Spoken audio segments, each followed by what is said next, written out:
The Bearcats move on to the second round for the second year in a row. Hello, everybody. Terry Bennett here on the iRick Real Estate Pilot Point Football Show. As the Bearcats use an explosive third quarter to get past West 45-17. That was such a important moment. I mean, when you're playing a team like West, you're already up 10 points. You're coming out of the halftime. Man, good teams like West, that's when they pounce. And they're a team that you can be up by 10, and then next thing you know, 3 possessions later, you're down by 7. And Pilot Point didn't allow that to happen as they scored 21 points, break open that game. Huge win for Pilot Point. Yeah, it's the playoff game, of course, but also I just was very impressed in how they won that game. Now you take on Commerce. The last time Pilot Point and Commerce played was in the playoffs, all the way back in 2002. I was actually at that game. And at the time, I was actually working for Commerce Radio. Not really working for, I was a student, so I was interning. But Scott Garner, who did the play-by-play for Commerce then, he let me do a lot of stuff with the broadcast. I got to do the production of the halftimes and I also got to do the sideline interviews at the end of the game. I got to interview both Commerce's Terry Cron at the time and then, of course, legendary G.A. Moore. That was the first dealings I had with him, and he was super, super nice, even after a tough loss when Commerce won that game. I think it was 17-14. I can't really remember the top of the head. But so this game to me is very nostalgic, and it's going to be a fun one. In a region that is absolutely stacked, I think this is the best game of the week, and I think it is going to be a blow for blow. Whoever has the ball last will be the winner. All right, we're going to do what we always do, and that's talk to the head coach of the Pilot Point Bearcats, being Chad Worrell, of course. But first, I want to thank our sponsor. They've been there all year long. We've had a blast dealing with them. Of course, iRick Real Estate, Chance Kirby. If you're wanting to buy anything around the Lake Ray Roberts area, Chance is the guy you want to reach out to, 940-300-6900. You can call or text him. And the reason I say that's not just because he pays us to say it, but also because that man's been there for over a quarter of a century. He knows the lay of the land. No pun intended with it being real estate. But Chance is your guy if you really, really are interested in that area. Again, reach out to him, 940-300-6900. And also want to remind you that he is the one that runs the Pilot Point Bearcats broadcast that you can find on YouTube. One of the best in the state of all levels at Pilot Point Bearcats Insider. They'll have the game. And the great thing is you can go back and watch the other games. A lot of times, man, you know, we're bouncing all over the state on Fridays in the regular season, and we rely on these teams that archive their broadcast. And that's the way we've been able to follow Pilot Point, even when we're in, you know, watching Jim Ned. That next Saturday, we wake up in the hotel, and legitimately, the Pilot Point broadcast is usually the first one we go to watch and see how the game went and to get some of our notes from. So check that out as well. All right, we're going to take a break. When we come back, it's the head coach of the Pilot Point Bearcats, Coach Chad Worrell, right here on the iRick Real Estate Pilot Point Football Show. As I was saying, you know, we bounce around statewide every week because Grant Goodwin and I talk statewide at Texas high school football at the 3A, the 4A, and the 2A level.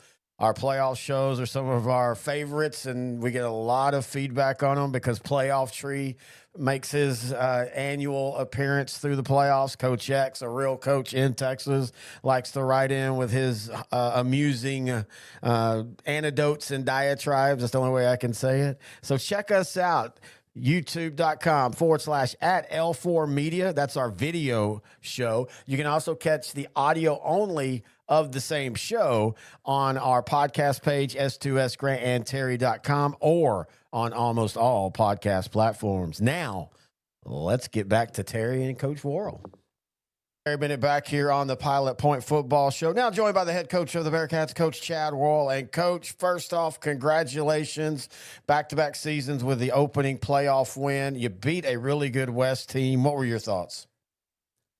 Yeah, I just thought our kids played really well. It seemed like a month ago when we played that game since it was last Thursday, but we played really well. And, I mean, you know, we knew they were going to be a challenge for us, you know, on both sides of the ball. But I thought our defense played really well from the get-go and rallied to the football and used our speed over their size well. And our offense, you know, we stuttered or sputtered there a few times coming out to start the game. They gave us some different looks than we'd worked on all week, but our coaches did a great job of making adjustments, to our blocking schemes and little tweaks in our play calls and things like that. And we were able to, bust it open there in the third quarter. I was going to say, first off, very impressed by the defensive performance. When you and I talked off the air last week, we both kind of felt like this might be a little bit of a shootout, but your defense kept a really good offense down.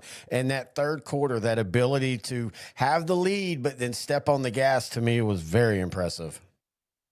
Yeah. I mean, we felt like, we came out in third quarter, we didn't feel like that 10-point lead was safe at halftime, but we were able to get some big plays and bust that thing open in the third quarter and kind of put it out of reach there. And that was really important to playing well in the third quarter. We all, most of your guys play both ways, and we always end up tending to talk a little bit more offensively. But Caden David on offense, a great game, but also a key turnover. The weather's nicer, but it's still so tough for these kids when they're playing both ways. Have you seen any kind of tiredness, or are they just resilient? And now that the playoffs are here, a little bit more adrenaline? We've got a couple of players that are true two-way players for us. Caden's one of them. Hunter Newman's one of them. And we try to get those guys breaks a little bit on offense, try to get them out whenever they start getting tired or if they have a big run.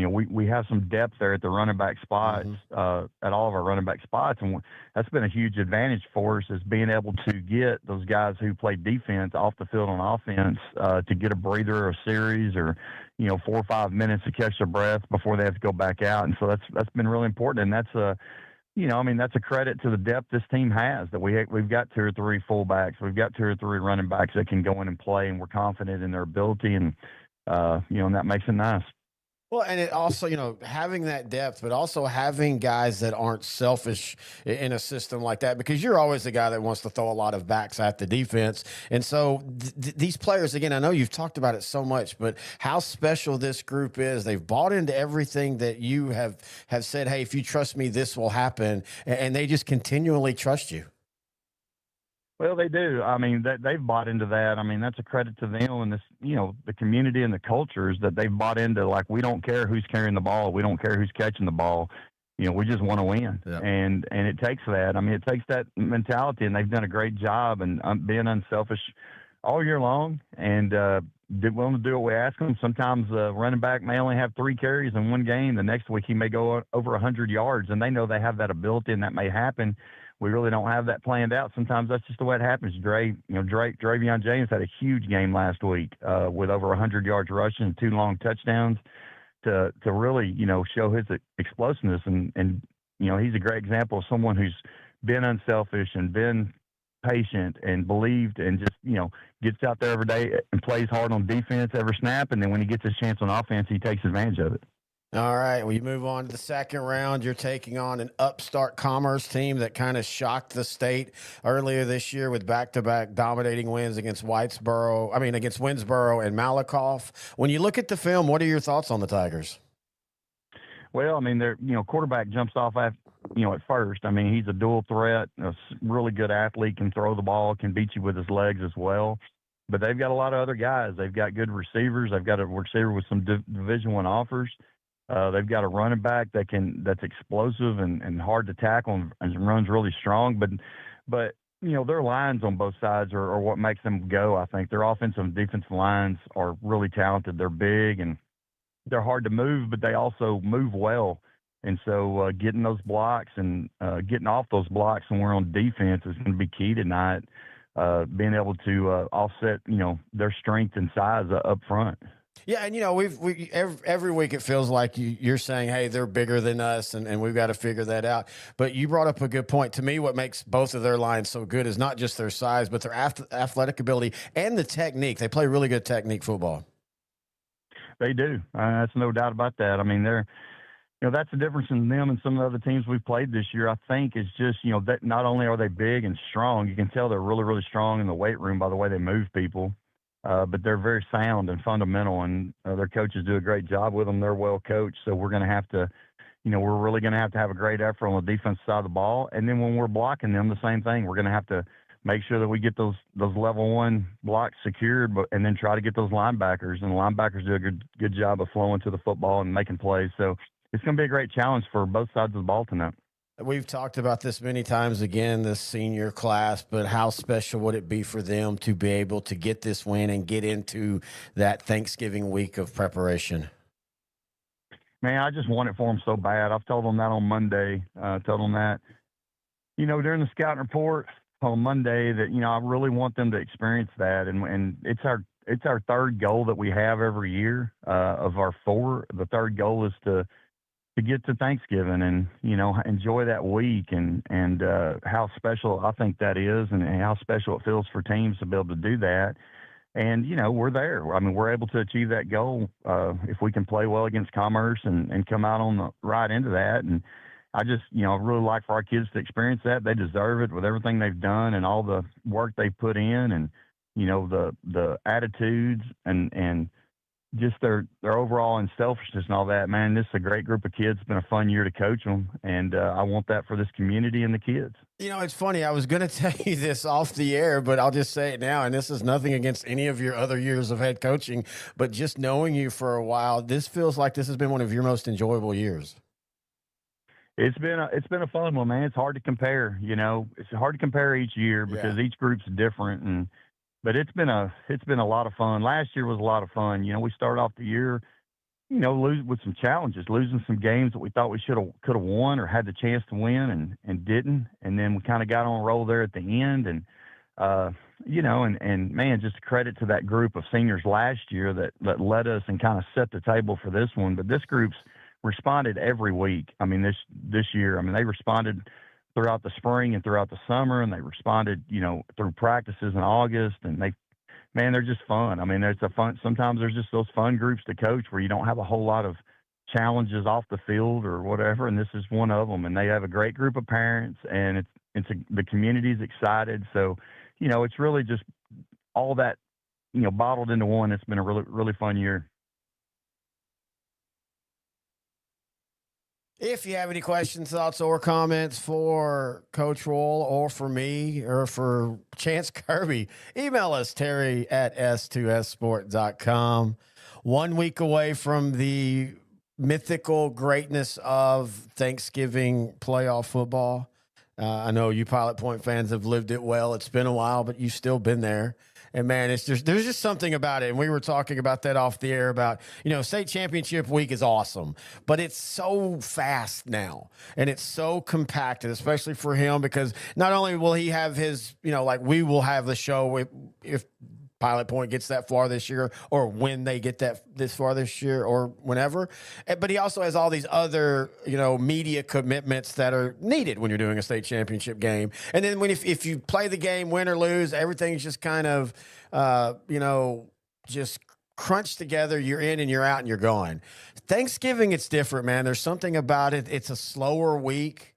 You've got the Thanksgiving morning breakfast, which is one of the coolest things you can do in high school football, where the parents usually, and every school I know that goes to Thanksgiving does this of some form, whether it be a Thanksgiving breakfast or a Thanksgiving lunch or a Thanksgiving brunch even. And there's just something special about it. And it's so awesome, and it's such a blast, and it's such it marks the arrival of programs when you can start getting consistently to that third round of the playoffs and having those Thanksgiving week events, and Pilot Point's 1 week away.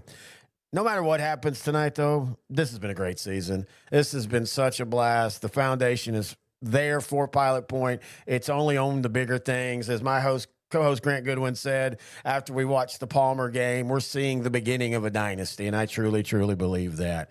So if you're going to the game tonight, be safe. Have fun. If they win, we'll be back next week. If they lose, we will have a Coach Worrell show as a retrospective for the end of the season, but we will do it after the season. I usually do that the week after state championships. All right. Until next time, this is the IRIC Real Estate Pilot Point Football Show.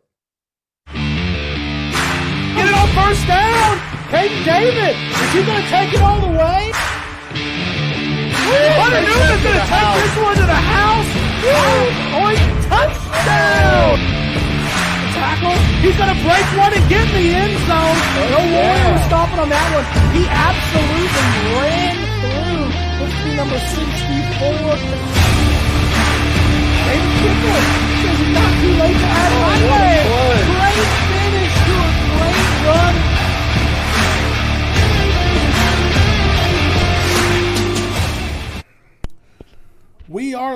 live. Good evening, Bearcat fans. This is another special playoff edition of the Custom Roofing and Construction Bearcat pregame show on PilotPointBearcats.com. I'm Ryan Menard, and with me tonight is Chris Nortman. After an 8-2 regular season, the Bearcats kicked off the playoffs last week with the 26th by-district playoff win in school history.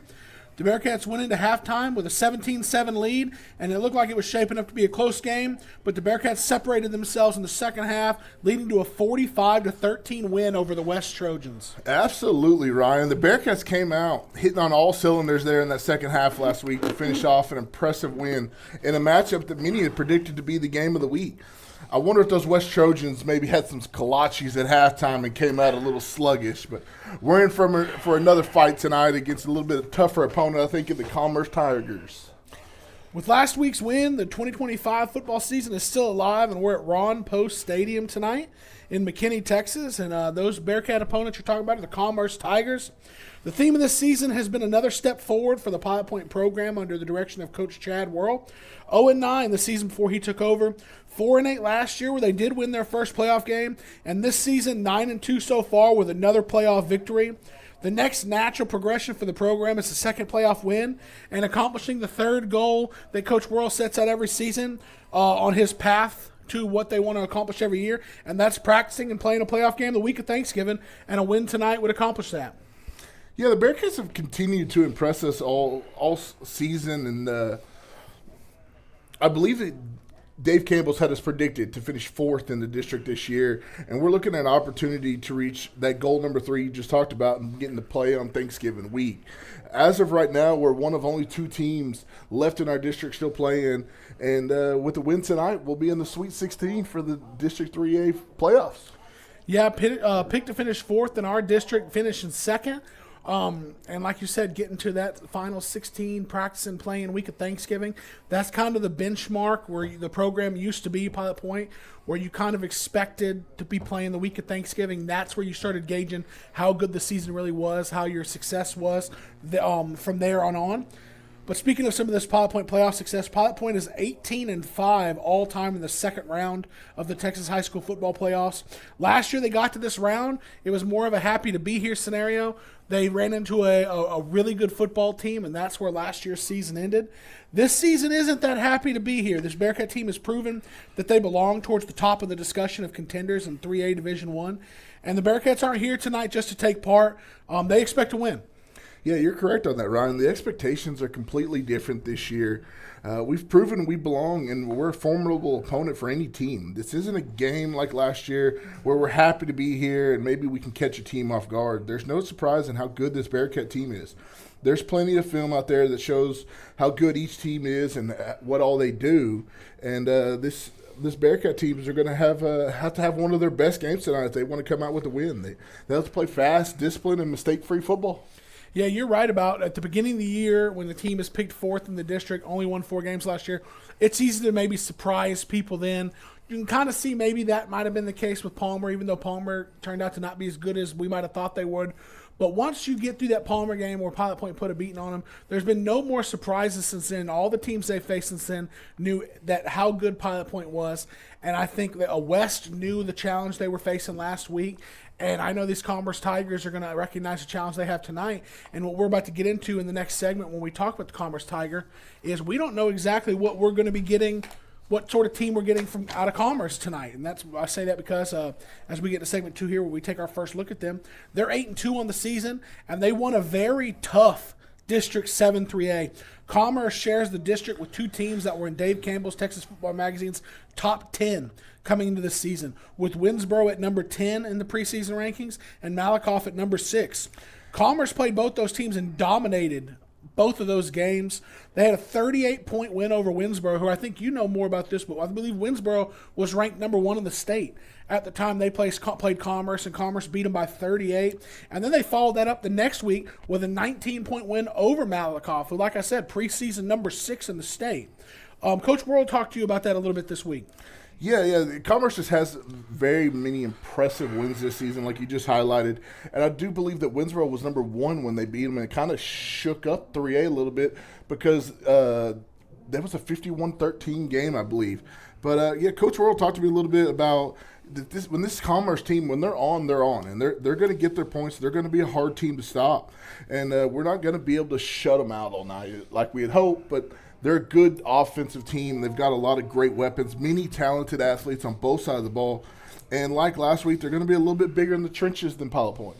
Yep. I started off this segment about Commerce saying we don't know what team we're getting, and the reason I said that is on the top end, they did beat Winsboro pretty significantly. They did beat Malakoff, but they've had a few stumbles this year where they lost earlier in the year against Edgewood, who's a 3A Division II team, who played Palmer, and Palmer beat them pretty significantly. And then they finished the regular season with Mount Vernon, who kind of at the back end of the district, the game didn't really mean anything for Vernon because they were kind of tied into the back. The game didn't mean much for Commerce either, but Mount Vernon ended the season beating Commerce to wrap up the regular season. So there's a little bit of inconsistency we've seen out of the Commerce Tigers. Did Coach Worrell talk to you about that at all? Yeah, we did touch on that a little bit. And, one of the things, though, is that stuff really doesn't matter tonight, Ryan. That's the preseason district games. That's the district games. You don't know what it could have been an injury. Don't really know all that went into that. And, they might have rested some starters in that last season game. There's a lot that, it doesn't matter tonight. There's no surprising these teams where they're both good. You don't get into the second round of the playoffs without being a good team. You might be able to surprise somebody in that first round matchup, but not in the second round. That both teams are going to be very formidable, very tough, going to be hard-fought teams, and we're going to have to bring our A game tonight. Yeah, if you come into this round expecting the other team to have an off night, that's not really a recipe for success and winning playoff games. Got a little bit of information for the game that might have answered some of the inconsistency, and it surrounds the guy who leads the Commerce Tigers offense, quarterback Aiden Brown. Commerce kind of came out of nowhere to win the district, and then the explanation, it is quarterback Aiden Brown. He was in the program last year, but he wasn't on the projected depth chart as a starter. He wasn't listed in Dave Campbell's Texas Football Magazine. And in the words of another coach from our district, Aiden Brown is going to be the best player that Pilot Point faces this season. So far this season, he's amassed almost 3,200 yards of total offense and 41 touchdowns. And he wasn't even necessarily a starter early in the year. That's kind of what maybe led to that Edgewood loss early in the year, is Commerce still trying to figure out who their starting quarterback was going to be, which you and I, after we found this out, were so surprised that a kid who's not even your starting quarterback going into the year, who you had in a position battle live in the season, ends up with 3,200 yards and 41 touchdowns. Yeah, Coach Worrell highlighted that a bunch in our pregame talk this week about how just special this quarterback is. And when we heard that, Ryan, we were both really just shocked. Like, how can you just come in week 3, week 4, be the starter, and put up that many yards for the season? Coach did compare him to the Cisneros kid out of Palmer. He also talked he's very similar to the Pottsboro kid, very athletic, very tough runner. And watching him out here on the pregame warm-ups, he kind of reminded me like a Kyler Murray kind of physique. Really good arm, really fast, really athletic-looking kid. So the Bearcats are going to have to hone in on him tonight if they want to come out here with a victory. Well, Aiden Brown has help as well. Along with Brown's 1,000-yard rushing, they have another 1,000-yard rusher and running back, Kaimani Graham. He has over 1,000 yards and 13 touchdowns himself. And Coach Worrell highlighted Division I talent wide receiver in Malik Garcia, who has 780 yards receiving and 10 touchdowns through the air. Yeah, Graham, he's going to be your tough, hard-running, kind of the bowling ball, Cam Scatterboo style running back. Their O-line, Coach did tell me that they're a little bit smaller than West, which most teams are when West had some 6'7". Most 5A teams are smaller than West was. Yeah, it's not often you get some 6'7", 6'5" kids in 3A, footballs here. So he did say they're going to be a little bit smaller, but they did stand out on the film of being still very good size. They're great in their technique. They're big. They're strong. You can tell they've put a lot of work in the weight room. So they're going to be a tough fight in the battle of the trenches tonight for the defensive line. And then, like you just said, number 13, he's a special receiver that they have. He's got the D1 recruiting offers out there. So they've got weapons all over the field, right? Yeah, Commerce runs a 3-3 stack on defense. And while they're smaller as a whole team as West was in the trenches, they're anchored by a 305-pound lineman, Ja'Cory Hearn. Big kid who moves well and is an absolute disruptor at the line of scrimmage. One thing that I think we were worried about last week with West was the disruption and the penetration that might be caused by the big defensive linemen. But one thing that we saw was pretty evident pretty quick. They did not move sideline to sideline well. So the defensive ends for West did a decent job of setting the edge, but there was no flow from the rest of the defensive linemen, which opened up space for those two huge Drevion James touchdown runs and Caden David to touchdown run. I mean, they didn't flow, so that is one thing that we're probably looking for Commerce from what Coach Worrell highlighted with their ability to move better, that Commerce is going to have to show. Like you said, they're anchored by that 305-pound nose guard. And Coach did highlight in our conversation this week that a lot of teams have kind of moved to, when they typically run this 3-3 stack they've ran all year, they like to actually move to a 4-down lineman against this Bearcat offense. So might be something to look forward to tonight to see if maybe there's some adjustments from the Tigers. Also, he talked about their quarterback, number one, plays the outside linebacker position on the strong side, and he's really good at setting the edge and sneaking under blocks. And so that's going to be one of the things the Bearcats are going to have to look to control, not only the nose guard, but the outside linebackers to be able to get those big sweep plays that we've seen all season, and Drevion James to catch a corner. But they're very physical, very tough on defense. And I didn't catch his number, but their middle linebacker, he very good at scraping over the top and getting to the ball. He's their leading tackler on the season. Yeah, as an offensive lineman, there would be nothing more that I would love to hear in the scouting report that the other team's star quarterback who anchors their entire offense, who carries their entire game plan on offense, plays strong side, outside linebacker. That would excite me and give me the opportunity to say, hey, let's go put a hat on him every play on defense. No breaks tonight. Physicality. Every time he wants to run the ball on offense, let's go put a hat on him. Every time on defense, let's run at him. Let's put a hat on him. Let's really wear him out. So if this is a tight game in the fourth quarter, he has a lot of wear and tear on those legs, a lot of wear and tear on those shoulders. You're listening to the Custom Roofing and Construction Bearcat pregame show. We'll be back after this with some more looks at this week's game and some highlights from last week's by-district win over the West Trojans. Looking for the perfect lawn without the hassle? Perfect Turf has you covered. From expert weed control and premium fertilization to full sod installation and artificial turf that looks lush year-round. We bring the green, so you don't have to. Visit PerfectTurfTX.com for more information. Here at Sideline to Sideline, we love to talk 3A football. Pottsboro, then Pilot Point, but Pilot Point might make it.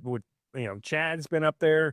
Now this is his, second year. They could slip into the second or third spot. Hey, they upset Mahay in the first round of the playoffs last year. We also talk 4A and 2A. So check us out each and every week, Sideline to Sideline. The Pilot Point Feed Store is a locally owned and family-run business established in 2003. The Shawn family's experience and exceptional service are unmatched. They carry a large selection of feeds for all animals. While there, visit their retail department and boutique for name-brand clothing, ranch supplies, deer feeders, grills, home decor, and more. Pilot Point Feed, it's more than just a feed store. Looking for insurance coverage you can count on? Shannon Stevens and Hutcherson Insurance Group makes protecting what matters simple. Be it business coverage, life insurance, home and auto, or group health, he's got you covered with his personalized service and trusted advice. Call Shannon today at 940-395-1181 to get started. This is James Floyd, owner of Custom Roofing and Construction. We have been helping folks in the Pilot Point area for over 15 years with over 140 projects to date. We are a local company, family owned and operated. If you are unsure of your current roof condition, just reach out to us for a free inspection. And go Bearcats! At TNMP, we power more than homes and businesses. We power communities. From restoring outages to upgrading infrastructure, our teams work around the clock to keep electricity safe, reliable, and ready. We're your neighbors. We're your power. We are TNMP. Ready for a smile that you truly love? At Pilot Point Dentistry, we provide friendly, personalized care for the whole family, right here in Pilot Point. Come join our dental family and experience expert care with a personal touch. Call us today at 940-686-2201. And we're back here on the Custom Roofing and Construction Bearcat pregame show live from Ron Post Stadium in McKinney, Texas for the second round of the Texas High School Football Playoffs. Tonight's game could really develop into a shootout, Nordy. We've seen Pilot Point's offense put up a ton of points per game this season. Commerce themselves put up a ton of points, have a really explosive offense. Pilot Point has consistently won the turnover battle this season. How important is it for Pilot Point to play a clean game tonight and try to force some turnovers? Yeah, Ryan, in the game that we kind of highlighted, it's probably going to be ended up being a shootout. Every possession you have on offense is going to be pivotal. Having turnovers, getting behind the chains, having penalties, getting you in the second and third and longs, we can't afford to have that on offense, and we have to capitalize on every single offensive possession that we can. Absolutely, yep. Every week, in the playoffs, the stakes are raised. The talent of the competition gets better and better. This is what you've been working towards since those early morning summer workouts. How do the boys channel all that effort, that blood, sweat, and tears they put in, and put it into tonight's performance so late in the season? Yeah, every week Coach Worrell has had these Bearcats prepared for their opponent, and I believe that will be no different tonight. These Bearcats are on a roll and look to continue to put the pedal to the metal and put on their best performance. Throughout the week, Chance sent me some website to look up some different stats, and I found some this week that really highlights exactly how successful Pilot Point has been on both sides of the ball so far this season. Pilot Point is 14th in the state in scoring defense and 4th this year in point differential. So they've been putting up a lot of points. They've been holding the other teams to not a ton of points. They've been holding on to the ball. They're 6th in scoring offense. Pilot Point is scoring the 6th most points per game in the state this year. I think that is the only thing Commerce edged them out at. I think Commerce is 4th. Commerce is averaging over 48 points a game while we're averaging 46. Knowing some of those things, Chris, if tomorrow morning you woke up, you didn't see the score, you got the box score without the final on it, what stats would you be looking at to see how the Bearcats perform tonight? Ryan, it's easy after all those stats you just threw out there. Who's going to have the most total yards on offense? That's probably going to be the major stat to stick out and lead to a victory tonight, I think. Yeah, I think, the turnover battle has been huge for the Bearcats, and really the most important thing, which I guess is not going to show up in a box score, is Pilot Point being successful on first down. Positive plays on first down, staying ahead of the chains. Because while Commerce's offense is more explosive in terms of balance, they've been able to throw for 1,700 yards. They've run for almost 3,000 yards on the year. They really have multiple ways to score, and if they end up getting down, they end up getting behind the chains. They've shown the ability to score in multiple ways. Pilot Point has to stay positive yardage on first down because really they do it one way, and that's on the ground. So I'd love to see, it doesn't show up in the box, but I'd love to see Pilot Point be successful on first down tonight and stay ahead of the chains. But before we get to tonight's game, I know last week nobody got to see us stream the game, but we did record it, so we have some highlights. So let's dive into this highlight package here, and it's going to start with the first touchdown of the game, or first score of the game was an Anthony Torres 23-yard run, or a field goal to get the scoring started that night. Yeah, he was not running there, Ryan. He was kicking great on the night. But second touchdown, one of the most electric plays in the first half there. Drevion James going to take it 66 yards to the house. Yep. After that 66-yard touchdown, Drevion James, that man was a machine last Friday night where he had the 66-yard touchdown run, and right before the half, he scored another 68-yard touchdown run to put the Bearcats up 17-7 going into half. Yeah, and then coming out here in the second half, we're going to have this tight end hot over the middle to Caden David on one of his 2 touchdowns of the night. Yeah, that 40-yard pass down the seam, play action, tricked us all out.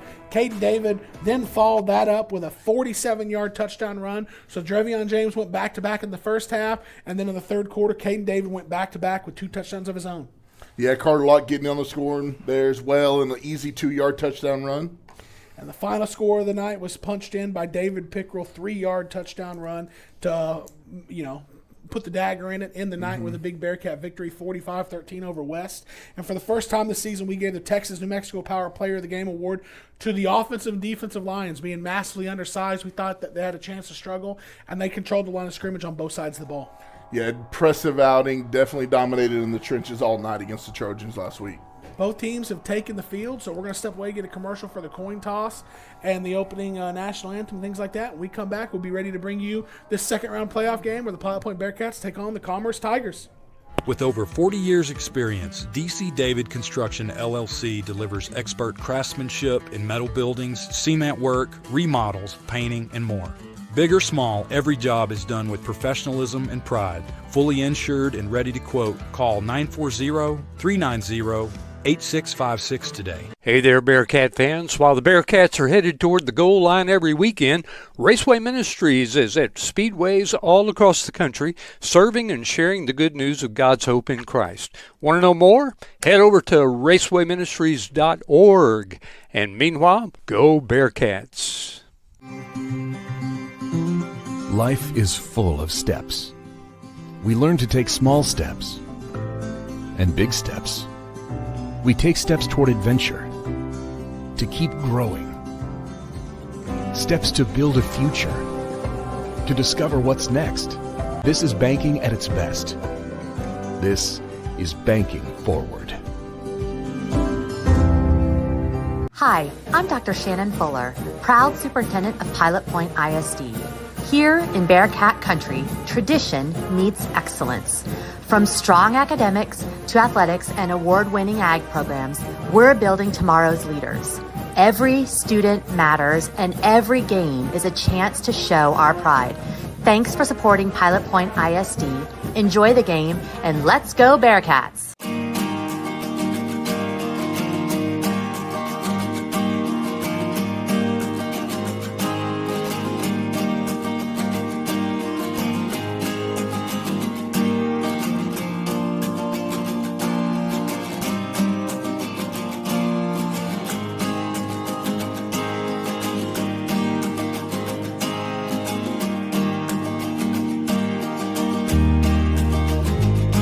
Serving Pilot Point since 1878, the Post-Signal is your trusted source for hometown news. From local sports and school events to community milestones, we cover what matters most. Stay connected and subscribe today at postsignal.com. Do you need a maintenance check or emergency repair on a heating and cooling unit? Power Air can handle all of your heating, cooling, and ventilation needs. Power Air will work with you to find an HVAC solution that fits your needs by providing a full consultation so you can choose the system that's right for you, your home, and your business. Call today at 817-487-2286 to schedule your service now. That's Power Air, 817-487-2286. And we're back with the coin toss where Pilot Point has won and elected to defer. So Commerce is going to take the ball first. They were represented at the coin flip by number 11, Donovan Maria. Then they had number 54, Stephen Gibson. Number 73, Jaden Coleman. And number 1, Aiden Brown, the quarterback. Pilot Point was represented by Ashton Williamson, Garrett Evans, Caden David, and Julio Almonger. Yeah, Ryan, Bearcats are going to be rocking their all whites again, white jerseys, white pants, white helmets with the numbers on the side. Your Commerce Tigers are going to have their black pants, black jerseys. They've got kind of like an LSU logo with CHS with the tiger on one side, and then they're going to have numbers on the other. And it looks like we're going to be in for a nice 68-degree weather game, and not much wind, I don't believe. Nice crisp air in the air. Ugh. Seeing the flags in the end zone, they are perfectly still. So, yeah, we're not going to have any wind. We're going to step away. I know y'all can't hear the field mic tonight. They're going to be doing the national anthem and the opening statement. So we'll take a commercial, and we'll come back ready for kickoff.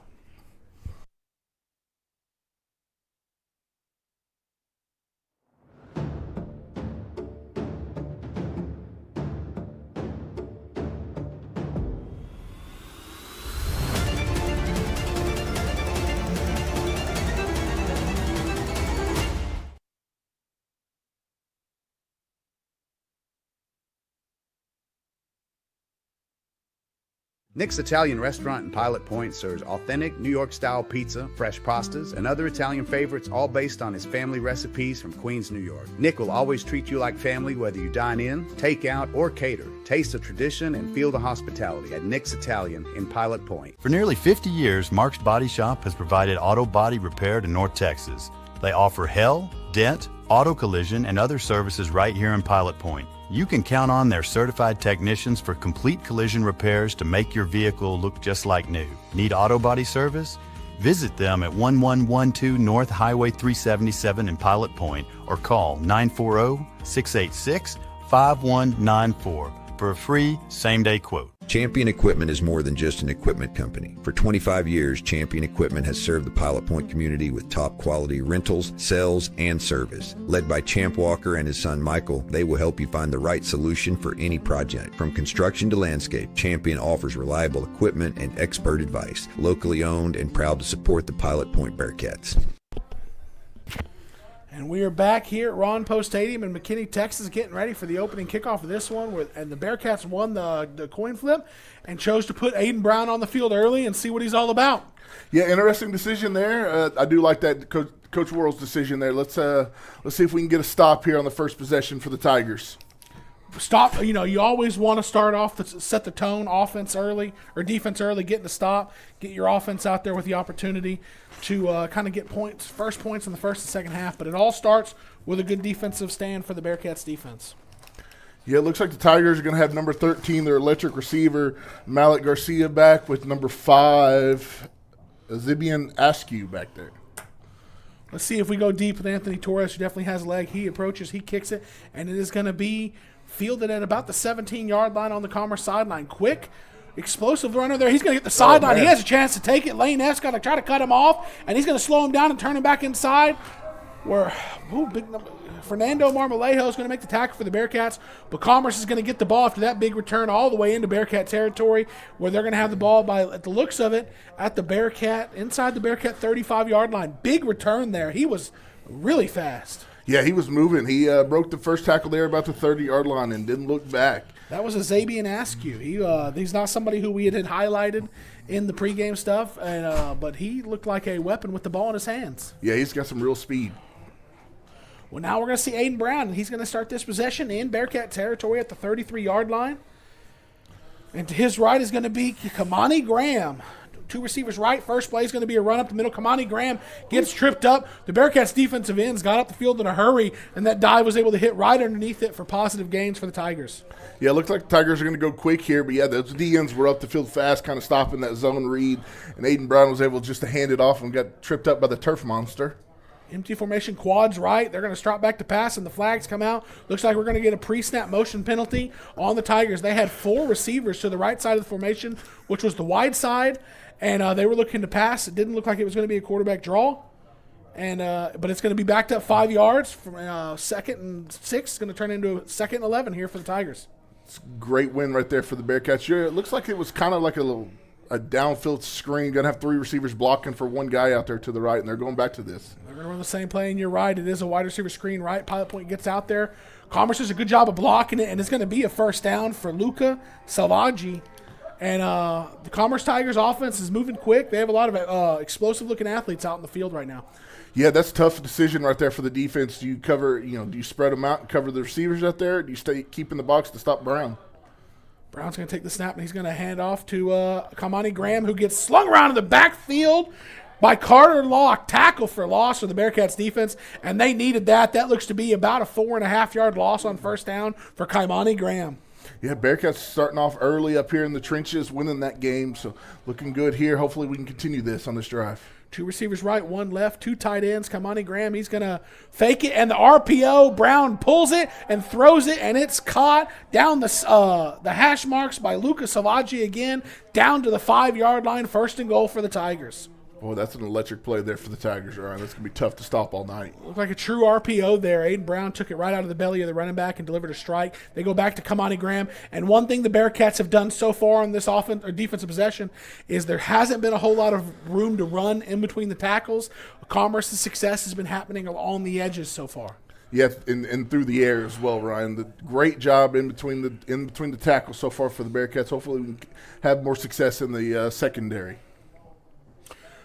Trips to the left side of the offense, which is the wide side of the field. Kamani Graham is also going to be on that side. A lot of times you'll see the pocket move that way, and that's exactly what's going to happen here. Brown's going to throw a speed out, and it's overthrown. Going to set up a 3rd and goal from the 6.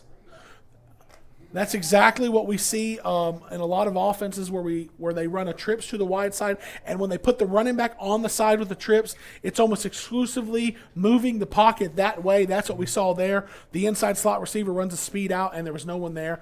They're going with that quad formation to the wide side again. They ran the wide receiver screen to Salvaggi last time, and it was successful. Let's see what they do on this 3rd and goal. Aiden Brown's going to be a quarterback draw up the middle. No, it's a jump pass to the back, and it is caught. Toe tapped in the end zone, number 8. Cameron Red on that touchdown reception.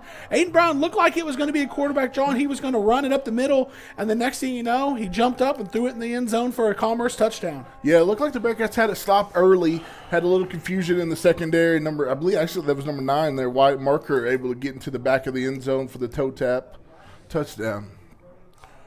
Commerce success through the air on the opening drive with none on the ground, but they get in the end zone anyways. The PAT is up, and it is through. 9:51 left in the first quarter. Commerce 7, Pilot Point 0. Is your AC struggling to keep up with the Texas heat? Call Capital Mechanical in Pilot Point. From fast, reliable repairs to brand new installations, their licensed pros keep your home cool and comfortable. Trusted since 2001. Call 940-440-1100 today. In 2014, Uppercut Granite was founded with a mission to provide the highest quality fabrication and installation services to home builders, homeowners, and commercial contractors in the DFW and Southern Oklahoma areas. With more than 50 years of combined experience in the countertop fabrication industry, the partners of Uppercut Granite possess the skills and expertise necessary to complete even the most difficult projects. Visit Uppercut Granite showroom at 1235 Jakes Lane in Pilot Point, Texas, or call 940-765-3525 to schedule an appointment. Bill Bearcats.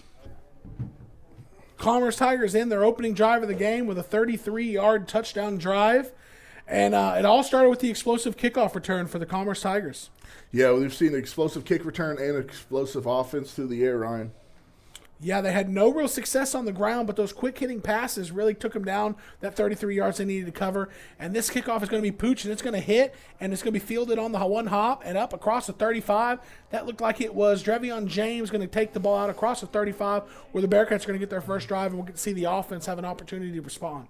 Yeah, I'd like to see the Bearcats come out here and take a slow, methodical drive, take some time off the clock. Tigers scored in a little over 2 minutes on that first possession. So let's have a little slow, methodical drive here, keep the ball out of Aiden Brown's hands. Yes, sir. There was a exciting thing we talked about in the break was how there was no running room for Commerce on that opening drive. Now, as the Bearcats defense adjusts and try to field the horizontal passing game, we'll see how they adjust to the run game. First play is a Hunter Newman run around the left side. He's trying to break a bunch of different tackles and finally is going to be brought down for a loss. He didn't really ever have a chance to get his feet moving. Yeah, the Tigers did a great job setting the edge. Didn't have anywhere really to go either. No, he ended up fighting off a couple Tigers early on that possession, was able to get outside the edge, but to no avail because there was a Tiger there waiting on him, ran right into his arms and slung down for a loss, which is exactly the opposite of what I talked about pregame, wanting to see from the Bearcats positive yards on first down. I did see where they adjusted to a 4-down line instead of a 3-3 stack like we talked in the pregame show. It's going to be a Chumley power right. He's going to reverse it to the left. He's going to get out across the 35 all the way down to the 40. Going to put him in a third and manageable here at the 40 with the 45 as a line to gain. Josh Chumley looked like he might have had a chance as he took that to the backside to really break a big one. So that's something we might see. We're going to see that play a lot tonight. That seems to be the Pilot Point's kind of staple play. Yeah, that's their bread and butter, the little toss dive right up the middle. So first third down of the game for the Bearcats. Same formation, 2 backs behind Evans. It's going to be a pitch to David around the left side. He's picking up blocking. He's going to get the first down and out across the 50 before he's pushed out of bounds for a Pilot Point Bearcat. First down, so they're able to recover from the 3 or 4 yard loss on first down, and Pilot Point looked powerful up front on those last 2 plays. Caden David looks fast tonight, Ryan. He sure does. And the blocking at the point of the attack when the Bearcats were getting to head north and south, blocking was very effective. Just like on defense, when the Bearcat defensive line was getting to head north and south, they did very well. East and west, they struggled. Through the first plays on offense, we've seen the same thing. I formation for Garrett Evans. He's going to take the snap, and he's going to pitch to Chumley, who's going to take the power up on the left side out across the 40. Stiff arm, brought out of bounds at the 35 on the sideline. Close to a horse collar out there. No flag coming out, but it's going to be another Bearcat first down, moving the chains at the Tiger 35-yard line. Yeah, the Bearcats are starting off hot like they did last week in the trenches, Ryan. They're dominating the line of scrimmage right now. Ball on the left hash, that pitch power. I don't know. I need to figure out what the Bearcats call it at this point. It's their bread and butter play. It's a pitch, but it's always between the tackles. It's really effective for the Bearcats. And this time they're going to try to get the edge around the right side. That's Caden David again. Breaks a tackle. Comes inside a block. Makes another tackle. He's 10, 5 in the end zone for the Bearcats. They answer in just over a minute. Less than a minute and a half from the Commerce Tiger touchdown. The Bearcats get in the end zone and answer with one of their own. Ryan, I said I wanted a slow and methodical drive, but I'll take that as well. The Bearcats saw you're slow and methodical and said, no, we're going to be quick and explosive. And the Bearcats get on the board, and we're going to see if they're going to swing the gate to bring this one to 7-7. They're moving it. We're going to get an Anthony Torres PAT attempt. We've hit on it the last couple of weeks. His early PAT attempts normally are a bit 50-50. After the initial ones, he's money. But we'll see. This is going to be a big one for the Bearcats to get this one tied up.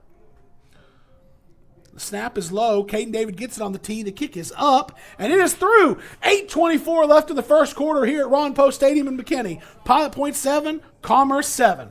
With over 150 years' experience, Chapin Title in Pilot Point is here to help you. When buying or selling your next property, tell your realtor that you want to use Chapin Title for the experience they have and the convenience of being located right here in Pilot Point. You do have a choice, and that choice should be Chapin Title in Pilot Point. You work hard every day to provide for yourself and your family. Why not let someone else help you out every now and then? As your local Texas Farm Bureau insurance agency, that's why we're here, for peace of mind and to help you protect what matters most to you. Call Denton County Farm Bureau Insurance at 940-387-8572 for a quick auto, home, or life insurance quote. And learn more about how Farm Bureau Insurance can protect what matters. Life insurance products underwritten by Southern Farm Bureau Life Insurance Company, Jackson, Mississippi. Step into a world of kids' fashion unlike anything found in this area. The Eclectic Boho, located in the red buildings at the intersection of Liberty Road and Highway 377 in Aubrey, Texas, offers fashion for your kiddos from newborn to 14. Be sure to make us, the Eclectic Boho, your first stop for all things kids. And we're back with the kickoff following the Bearcat touchdown, and they responded to the big kickoff return on the opening kickoff with a pooch kick down the left side, which was fielded at the 30. A lot of high school teams you see on that pooch kick, the guy gets nervous, he fair catches it. That is not what happened there for the Tigers. They caught it and then kind of had a powerful return up about 12 yards to their own 43-yard line. The Bearcat coverage team has been excellent this year, and Commerce has opened the game with 2 effective kick returns. Yeah, that's going to be probably a big talking point we're going to have throughout the first half and the second half, Ryan, is the special teams in this game. So on the opening drive, the Pilot Point Bearcats did a great job controlling the run game, but it was the horizontal passing game and 1 RPO down the field that really helped the Tigers move down the field. So let's see how they can adjust to that, and hopefully they don't sacrifice on their run defense. And the first play of this drive is a run. Kamani Graham, nowhere to go. There's a Bearcat who shot the gap. Carter Locke shot the gap, got his arms around the ankle of the running back and held on until he got some Bearcats helping him, taking down Kamani Graham for a 1-yard gain for the Tigers. Yeah, Carter Locke having a great game so far at that middle linebacker position. The Bearcats are really controlling the line of scrimmage in that run. Like I said, what we saw early was Commerce moving horizontally with 1 RPO down the field. Now, as they continue to do that, if they keep having success with that, the Bearcats defense will have to adjust, and hopefully it doesn't sacrifice the run defense. But Aiden Brown has trips left, and the Bearcats are going to get pressure immediately. Unfortunately, they give it to Kaimani Graham up the middle, and he's out and running across the 40 and finally pushed out of bounds at the 36-yard line of the Bearcats. That was one of those plays where we had a defensive end hitting Aiden Brown as he was handing it off, and unfortunately for the Bearcats, he was able to get it off before he went to the ground. Yeah, that was tough. He was able to sneak out of there and get a big electric run. Same formation, trips left, running back left, look for them to move the pocket to the wide side of the field. That's what they're doing. And they throw a quick wide receiver screen. Coming underneath is Michael Marsh, or is that Hunter Newman? Either one. There on the first Hunter tackle. Newman wraps up the receiver, Malik Garcia, and it's going to be a tackle for loss on first down. 1-yard loss on that wide receiver screen pass. Man, that's a dangerous play, but good thing Hunter Newman's a special athlete. He undercut that block, leaving the outside open, but was able to make that tackle real quick. Got to do that well, but also stay disciplined not to bite on any fakes. Trips right, wide receiver right for the Commerce Tigers here. This is just going to be a run up the middle. Once again, the Bearcats come around the edge quickly, and Kaimani Graham's able to get underneath the pressure, but only for about 2 yards, just across the original line of scrimmage, which is going to set up 3rd and 9 for the Tigers. Yeah, Kamani Graham there is running hard. His legs are churning real fast. Luckily, the Bearcats able to hold on and limit him from an explosive run. Balance formation, 2 receivers right, 2 receivers left, ball right in the middle of the field. Aiden Brown is going to throw a timing route out, and it's blocked. It is knocked down by Rangel there. Defensive end for the Bearcats going to force a 4th and 9 here. Jason Rangel gets his hands up on that quick screen and bats it down, setting up a 4th and 9 for the Tigers. Ball at the 33-yard line of the Bearcats.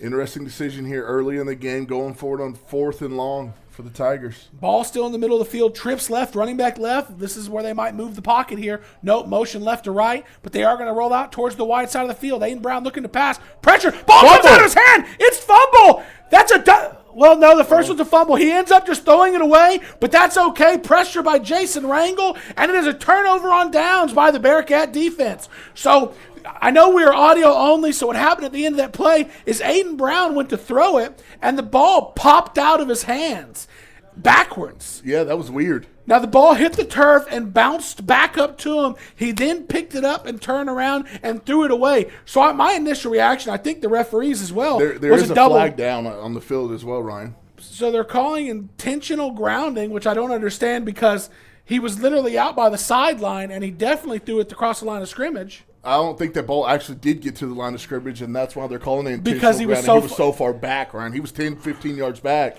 He didn't get that ball to the line of scrimmage, and that's a huge break for the Bearcats. It is. It's a big swing in field position because that 4th down snap took place at the Bearcat 33 after their loss of yardage. This first down for the Bearcats is going to take place at the Bearcats' own 47-yard line. 14-yard difference in field position on that play. We've talked every week, Ryan, about how momentum is huge in high school football here, and the Bearcats are going to need to capitalize on this 4th down stop and get a touchdown here. Formation, and that's what we do. Hunter Newman, left side. This time he gets the blocking out across the 50, 40, and he's finally going to be pushed out of bounds, but that'll be enough for a Bearcat first down. Hunter Newman, it's the same play we started the game with, but this time we were able to set the edge, get around, and good yardage for the Bearcats on first down. Great job there by the O-line, making that adjustments after the first time and not being successful. Great job to get Hunter Newman out there on the edge and get a good, quick 15, 17 yards on that carry. Great adjustment by the Bearcat defense on that last possession as well. But the Bearcats have the ball 1st and 10 at the Commerce 37. This is going to be a power up the middle. Drevion James can't step out of a tackle, but positive yardage out across the 35 down to the 33. Staying ahead of the chains on first down for the Bearcats. Yeah, that was one of your keys in the pregame show, staying ahead of the chains on first down, Ryan, and the Bearcats are hitting at all cylinders right now, running hard. What I love about the Bearcats is they huddle up, they call the play, and they don't do that necessarily quickly, but from the time they break the huddle to the time they snap the ball, does not give the defense a whole lot of opportunity to adjust and get set. They release the receiver in the center first, which allows everyone to hustle up. They're under center, 2 backs behind Garrett Evans. Snap takes place, and it's going to be a pitch right. Caden David undercuts one, gets out across the 30 down to the 25. Ball on the ground! And great play there by the Bearcat offensive lineman. Get a number, I believe that's 52 for the Bearcats. Julio Almongar following the play. Caden David puts it on the turf, and Julio's able to jump on it and retain possession for the Bearcats, and the yardage gain was enough for a Bearcat first down at the Tiger 26. Well, we got lucky there, Ryan. Absolutely, right there. Big, major luck for the Bearcats. Julio, you make your own luck. Julio Almongar chasing the play, not walking up the field, is there. Ball falls at his feet. He jumps on it, keeps the ball for the Bearcats.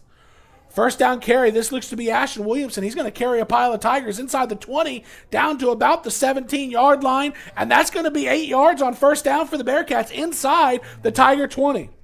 Ron, Ashton Williamson has impressed me the last 3-4 weeks towards the end of the season here. He has been a tough, hard running back up the middle for the Bearcats. Didn't get to talk about this on the pregame as much, but a hallmark of East Texas football teams is speed. Lots of speed out of the East Texas regions, and the best way to counteract speed is physicality, and that's what you were seeing from this Bearcat offense so far. Caden David run to the left. He picks up blocking, going to get out across the 17 to about the 16-yard line. The line to gain for the first down is a 15, so it's going to set up a 3rd and 1 for the Bearcats here. Yeah, I don't think any Tiger brought him down necessarily, but the turf monster did there. He had the edge, and if he didn't trip, he had another 5-6 yards in him. 3rd and 1 from the left hash for the Bearcats. Have a lot of space to the right side of the field. See if they want to try to get the edge or they run their patented power play up the middle with Josh Chumley. Ryan, I'm not sure if the offensive defensive line play both ways for the Tigers, but I can see where they're going to start getting tired if they do. Chumley is in along with Fernando. And this is going to be a Chumley carry right. A little bit misdirection, but it gives them enough for a Bearcat first down. They started getting Fernando Marmolejo in, hadn't had a lot of carries, but we talked about how big his average is on his carries. But he didn't get a lot of carries for the fourth quarter. He was in on that. They faked it to him, brought it to Chumley on the backside. Bearcat first down. Got a little lucky at the timing on that snap because he was lean and a little heavy there on that hand, and we snapped it at the right time. We'll just say he timed it perfectly. 2 backs behind Evans. This is going to go to Fernando and he's going to be taken down in the backfield. Great play by the defensive end there. Fernando Marmolejo brought down by number 11, Donovan Maria, who stuck his nose in there and was able to take him out at the knees. Yeah, that was unfortunate to knock him down. He had some green grass here on the sidelines. I know Coach Worrell is thinking 7 because that's what he's always thinking, but we are in Anthony Torres' range with it second and long from the 18-yard line on the right hash. Line to gain for a first down would be the 3, so we're at 2nd and 15 after that big loss on first down. Last time we had a big loss on first down, we were able to overcome it in 2 plays. This time we actually have 3 receivers split out. Garrett Evans, single back formation, motion left to right. And it's, pre-snap motion, I guess. There's a flag come out. They've stopped the play. That was going to be something I haven't seen this year from the Bearcats. Single back formation, the slot from the left, motion across the right, maybe signaling a jet sweep. But Garrett Evans took that snap and came back like he was going to throw it. I wonder if that was a draw, Ryan. Maybe get a fake pass and then hand the draw off to Chumley up the middle and the different formation, maybe spread them out a little bit. That would be a good play design, especially for this Bearcat offense that hadn't showed a whole lot of that. But after that pre-snap penalty, which is going to back us up from 2nd and 15 to 2nd and 20, the Bearcats are going to get a timeout. So we'll take a quick 20 and come back for this 2nd and 20. Hey football fans, this is Laura Bradley, broker owner of SouthernLifeLiving.com, a real estate brokerage located right here in Pilot Point, Texas. Whether you are looking to buy or sell, our firm has several experienced agents to guide you through every step of the process. We want to be your go-to source for all of your real estate needs. Please visit our website at SouthernLifeLiving.com, or you can reach me, Laura, the broker owner, at 940-390-3911. Hey Pilot Point, it's Chance Kirby with Direct Real Estate. I know in this market you need accurate local information to help you make wise decisions for you and your family. That's why I created the Lake Ray Roberts Real Estate Report. It provides you valuable insight specifically focused on our market. This is not a generic DFW-wide report that none of you can use. It's actual, local, timely information that you need. Please scan the QR code to subscribe. Now let's get you back to the game. And we're back, and the snap is a pitch to Caden David on the left side, struggling to get the edge, but he finally turns it up. 10, inside the 10, carrying a pile down to about the 6. Want to update you, there was not a flag on the previous play because Coach Worrell got a timeout in before the snap. So the flag came out, but one of the officials came in and said no flag. Coach Worrell got the timeout. So that play was 2nd and 15, and it looked like we gained about 11 yards on that, setting up a 3rd and 4. With line to gain for the first down being the 3-yard line of the Commerce Tigers. So no pre-snap penalty there on the Bearcats. Yeah, we got lucky to get that timeout in, Ryan, to back us up deep. 3rd down, it's going to be a power to Chumley. Left inside the 5, lowers his shoulder, carries a Tiger into the end zone, and the Bearcats take their first lead of tonight's matchup against the Commerce Tigers. Josh Chumley, about 7 yards off the left side, giving the Bearcats the lead in this game. I'm not sure exactly what happened there with Marmolejo, though, but he came off to the sidelines fired up, excited. I don't know if he got a pancake block or whatever, or just excited for the touchdown. He was blocking at the point of attack there, probably a big block. He likes physicality. Bearcats swing the gate. Anthony Torres is going to have the opportunity to put the Bearcats up 7 with 1:49 left in the first quarter.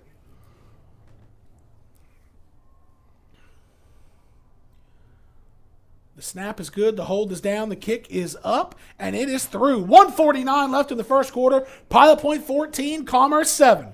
Looking for reliable insurance coverage? Wood Insurance in Whitesboro has you covered. Whether it's auto, home, business, farm, or RV insurance, their experienced team is there to find the perfect policy for you. With access to many top-rated carriers, they strive to get you the best coverage at the best price. Call today, 903-564-6469. That's 903-564-6469. Hi, I'm Greg Pelzel. Here at Pelzel Printing, we do custom embroidery, custom screen printing, and promotional product. You can reach Greg Pelzel at 940-453-5443. Go Bearcats. Are you ready to buy a home? Call Chase Pearson at Supreme Lending. Fast closings, expert advice, and personal service that will make the mortgage process easy. Whether you're buying or refinancing, Chase gets it done. Call him today at 972-559-0952.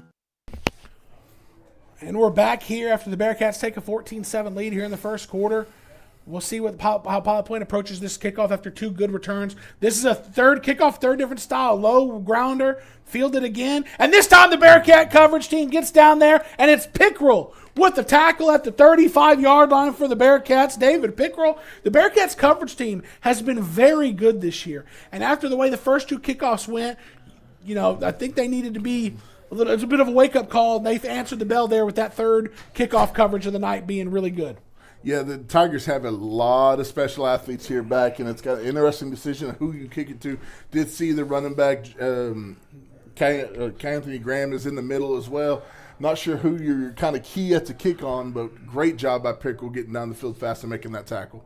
Aiden Brown's going to have this first snap of this third possession on the right hash, trips left. False start there on the Tigers, and they're going to back up 5. I don't know how you jump on. Inside slot receiver jumped. Aiden Brown had literally just got in position, and I guess the receiver was a little bit extra anxious. Maybe he was getting the ball or trying to get out there and get a block, and it's going to back the Tigers up 5 on that first down play. Definitely going into the Bearcats' favor here early, Ryan. Kaimani Graham and Aiden Brown in the backfield. Trips left for the Tigers. One receiver at the top. They're going to have the running back towards the trip side. Look for a rollout that way. It's going to be a straight drop. Aiden Brown looks to the single receiver side. And it's a timing route. Caught and completed, but Josh Chumley puts a big hit on receiver Donovan Maria after the catch. But it's still going to result in positive yardage for the Tigers, turning 1st and 15 into about 2nd and 6. For the Tigers. Yeah, the Tigers like that quick hitter, little curl route and throw the ball out there and let their special athletes go to work.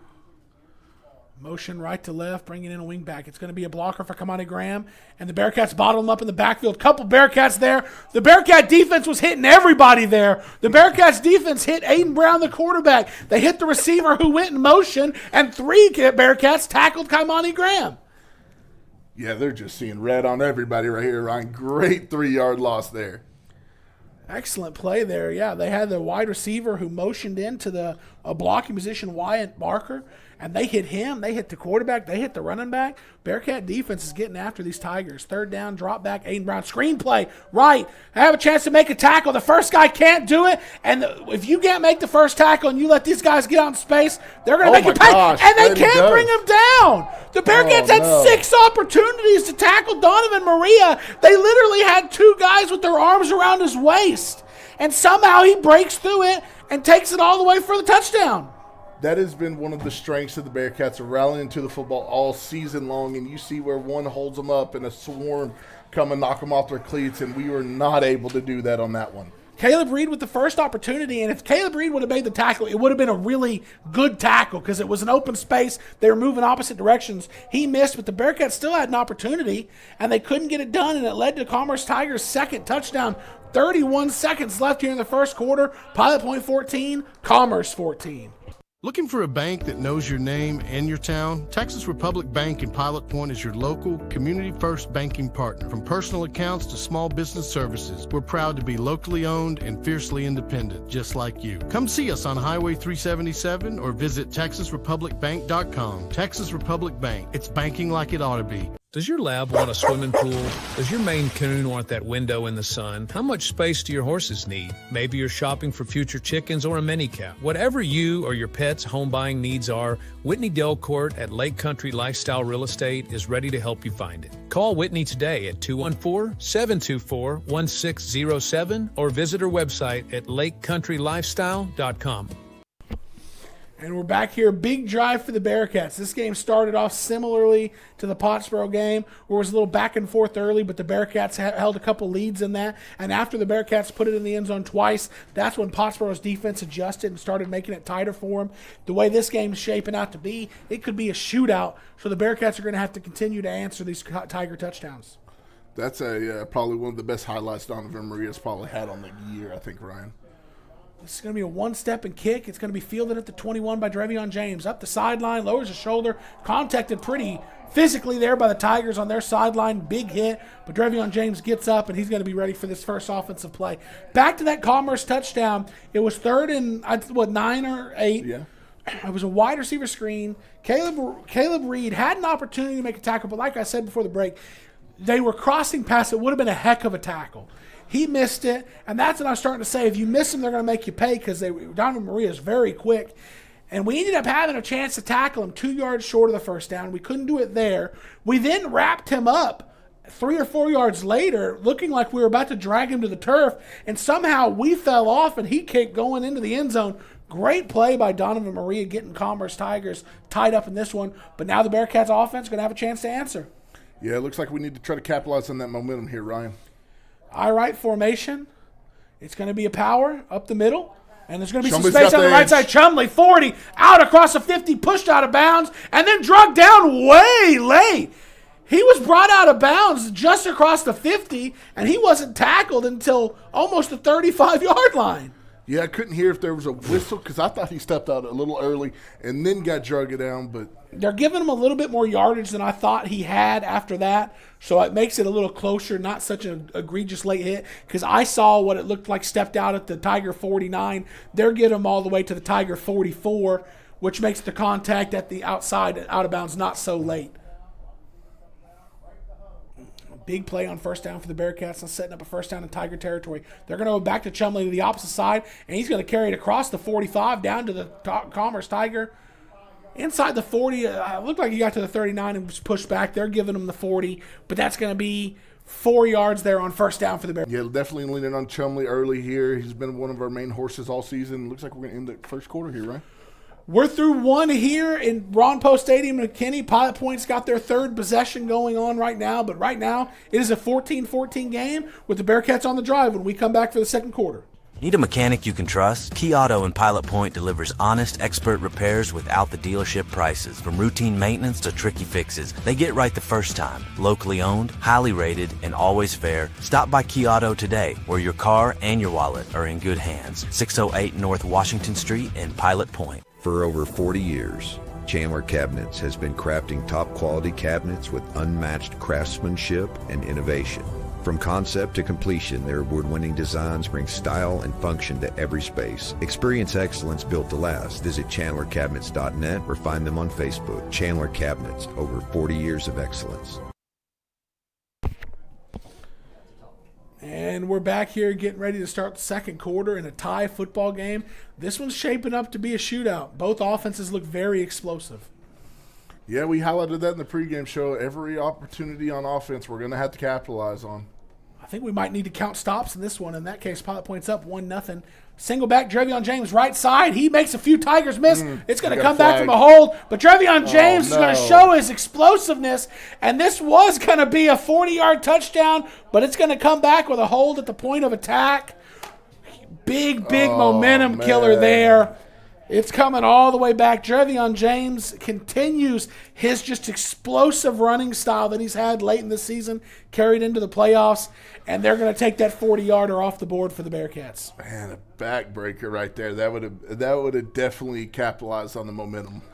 Shout out to all the Bearcat fans listening on YouTube and Facebook. We've got guys listening in Manila, got listening in Madrid, Spain. Thanks to everybody shouting out where you're listening from. We're happy to be bringing you Bearcat football tonight, and we're worldwide in this day and age with the World Wide Web. Definitely a great listen to wherever you're at, Ryan. That's right. Ball moved back what should have been a 40-yard touchdown run. Now moves 2nd and 6 to 2nd and 16 from midfield. The Bearcats have overcome two different times, 2nd and long, but that's a lot of pressure to put on your offense to keep trying to answer 2nd and 15, 2nd and 16, exclusively when you run the ball the way we do. But we're going to give it to Josh Chumley right side, and he's going to be contacted at the line of scrimmage and brought down after a gain of 1, bringing it to the 49, going to set up a 3rd and 15. And, the way Drevion James is run explosive, and he literally just did it on that hold.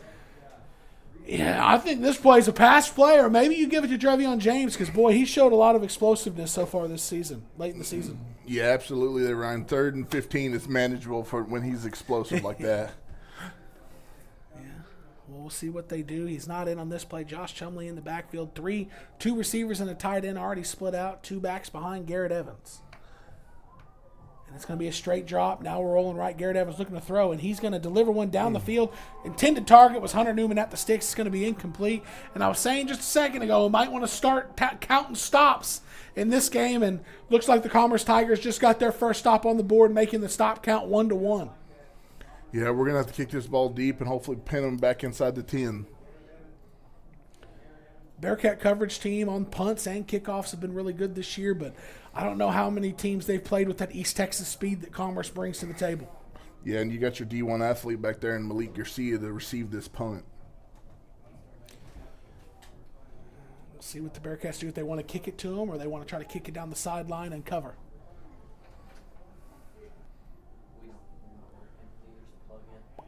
The punt is up, and it's a great one. And he fielded at the 15. No fair catch, but broken first tackle, broken second tackle. But the rest of the Bearcats are going to get there. And the ball came out. Ball came out. We'll see what the officials rule. They Bearcat get that ball! Holy cow! Man, Number 13, Malik Garcia, was fighting and fighting and fighting. And that is the one downside of fighting that way, is it gives the defense more opportunities to pull and tug. And the Bearcat coverage team pulled and tugged it right out inside the 15-yard line. Man, we got lucky there, Ryan, because I thought he was going to sneak out of that first tackle. Swarm of Bearcats in there, not giving up, able to strip that ball. Whew, what a play. I think the only argument that they even have of Commerce is a forward progress being down. But, I mean, he was fighting. You would have complained if they blew the whistle and he broke out of it, because he definitely had the opportunity to break out of it the way he was fighting. But after Commerce gets on the board with a stop, they turn it over inside their own 15, 2 backs behind Garrett Evans, and they're going to go to Caven David inside the 10, picks up a block, and one play, and the Bearcats make him pay. Touchdown, Caden David. Man, what a run. He is running hard and fast, Ryan, and he is hard to stop tonight. I think he went in untouched on that one, too. He absolutely did. He made one cut, but it wasn't to avoid contact. It was to hit the actual hole that had formed, and he hit it hard, then got around the edge where I think he picked up a block out there from a receiver. Don't know if it was the guy who's out there now for the Bearcats. Stephen Campbell, if he was him out there, it was a great block. Whoever the receiver was really had a block at the 3, which allowed Caden David to get in untouched.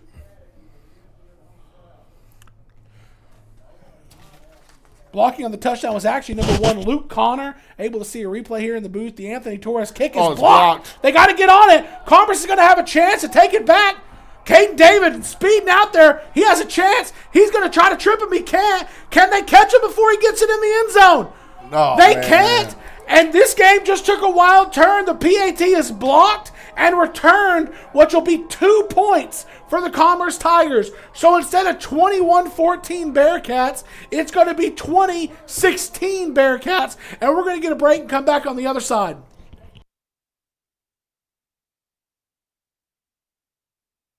Point Bank is proud to support the Pilot Point Bearcats football season. Open your free e-checking account. No monthly service charge, no minimal balance. Just enroll in e-statements and show your Bearcat pride with the custom Point Bank school logo debit card. Visit pointbank.com to learn more. Point Bank, it's not just banking, it's point banking. Member FDIC. Hey Bearcat fans, you're probably asking yourself right now, don't I know that voice? Yes, it's Terry Slay, the voice of the Pilot Point Bearcats, and have been for over 35 years. But more importantly, the Slay family has been serving the communities of Lake Ray Roberts in the funeral business. If you find yourself in need of a funeral home, please call us at Slay Memorial Funeral Center, and we'd be honored to take care of your family. And we're back after that wild block PAT by Mikael Garcia, who took it back for 2 points the other way. That really dirties up the scoreboard, and now stops are even that more important because it's no longer 3 and 7 point spreads. It's a 4-point game right now with Anthony Torres having it teed up, and they're going to hit another low ground ball fielded at the 30. I've never seen a football do that before. That never bounced, never hopped, just stayed skipping across. That ball was a low squib kick, like you said, that I don't think ever got more than 1 inch off the turf. And it was with great velocity all the way to about the 29, and the Bearcat coverage team covered well and made the tackle at the 31, where Commerce Tigers going to get the ball here. And we're talking about a shootout, we're talking about stops, and that turnover gave the Bearcats a stop, and it looked like you were going to take a 7-point lead, which made you, hey, if we, worst case scenario, we let up a touchdown, all they've done is tied the game. Now, with a 4-point spread, the Bearcat defense is wanting to get out here and make another stop because they'd be down after 7 points for the Tigers. Yeah, definitely dirties up the score here, Ryan.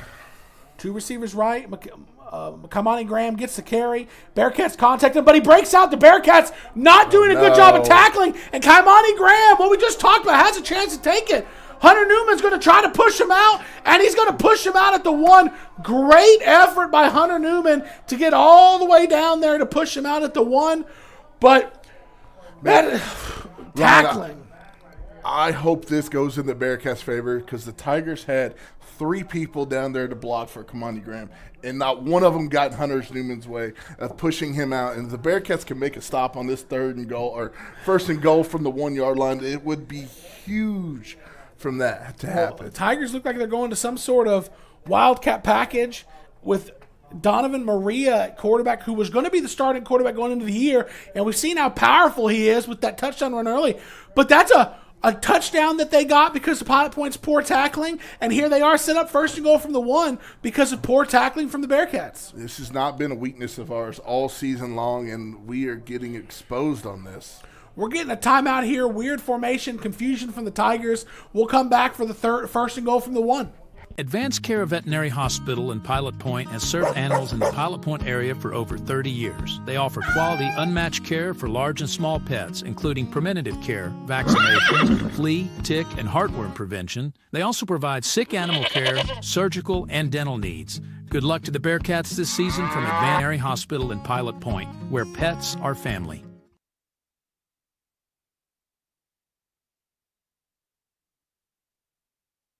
At Texas Elite Cheer and Tumble, we offer something for every child, starting at age 3. Preschool classes to elite tumbling, every class is packed with energy, encouragement, and skill building.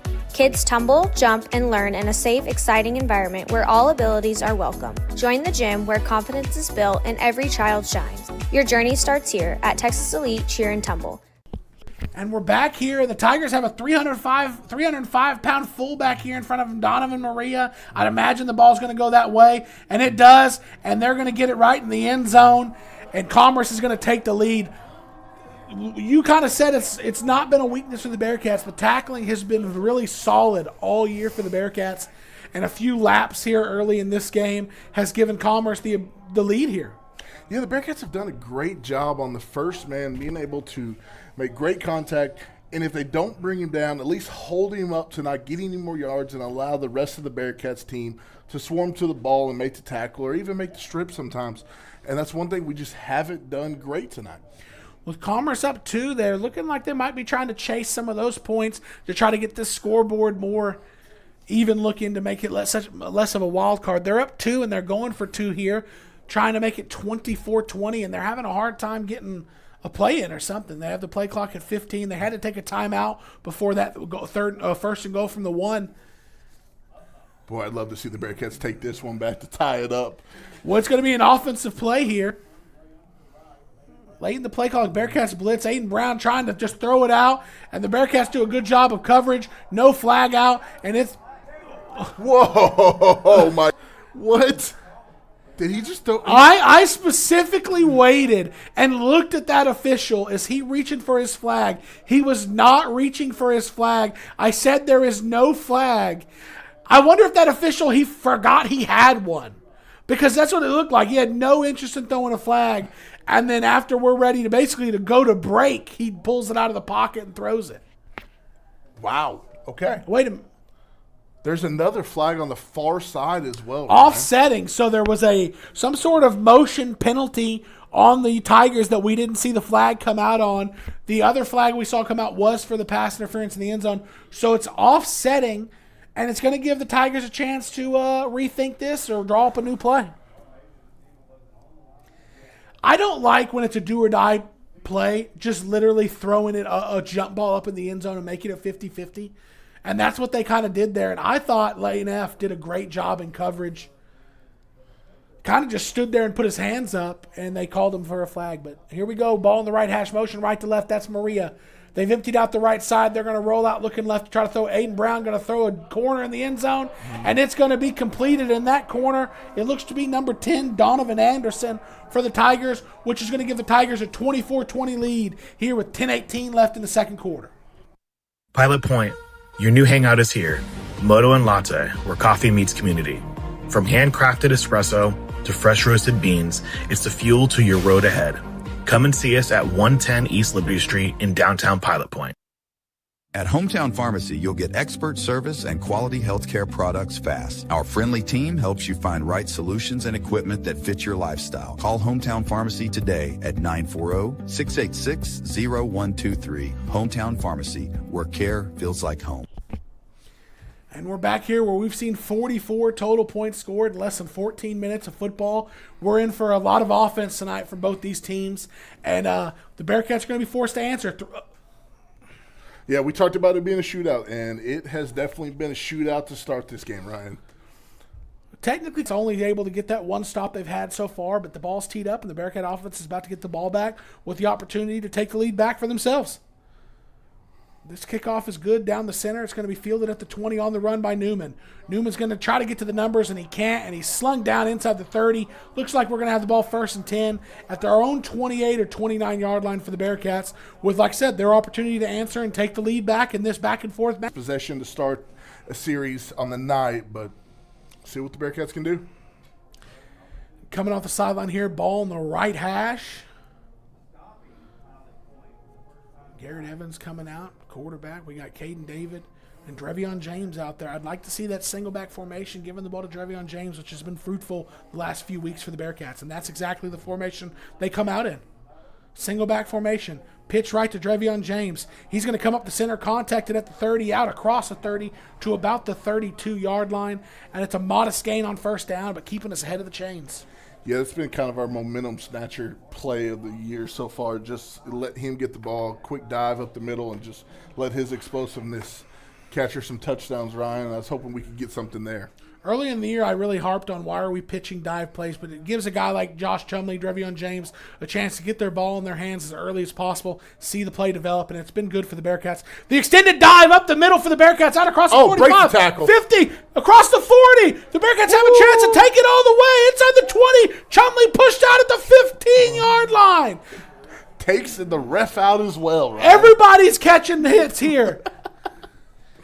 Good thing we're up here high in the press box, Ryan. Yeah. I'm getting a little nervous. That's that extended dive play the Bearcats have run with varying success on the year. And that one, I think the biggest time that has hit this year gets us all the way down. 1st and 10 from the Commerce Tiger 11. Bearcats in position to answer and take the lead back for themselves. 2 backs behind Evans. Evans takes a snap, pitch right. That's Williamson. And he's not going to be able to get any forward momentum going before somebody's in the backfield tripping him up. And it looks like it's going to be just back to the line of scrimmage, setting up 2nd and 10 from the 11. Yeah, it looks like number 23 there, Jordan Walker on the tackle for the Tigers. Ryan, that last play caught me off guard. I was looking at Caden David on the wide side. I did not see the dive up the middle with Chumley. Well, I believe the Commerce Tigers defense probably saw what you saw. Because Josh Chumley hit that hard and went up the field big. Pitch left. Looks to be Caden David. 10, 5, covers the ball. Both hands. Drives a man in. And it's a touchdown.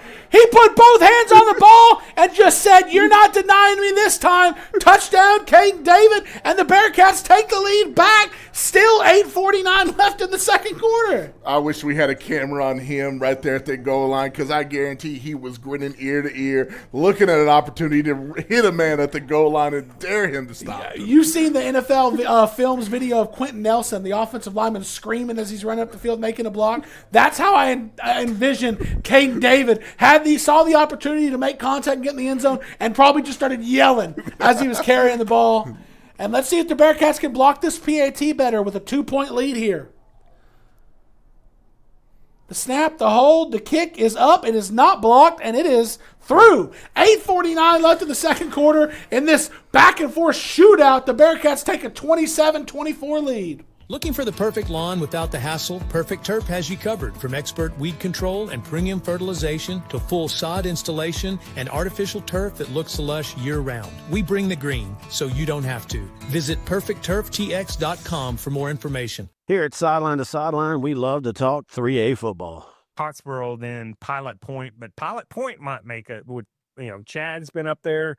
Now this is his, second year. They could slip into the second or third spot. Hey, they upset Mahey in the first round of the playoffs last year. We also talk 4A and 2A. So check us out each and every week, Sideline to Sideline. The Pilot Point Feed Store is a locally owned and family-run business established in 2003. The Shawn family's experience and exceptional service are unmatched. They carry a large selection of feeds for all animals. While there, visit their retail department and boutique for name-brand clothing, ranch supplies, deer feeders, grills, home decor, and more. Pilot Point Feed, it's more than just a feed store.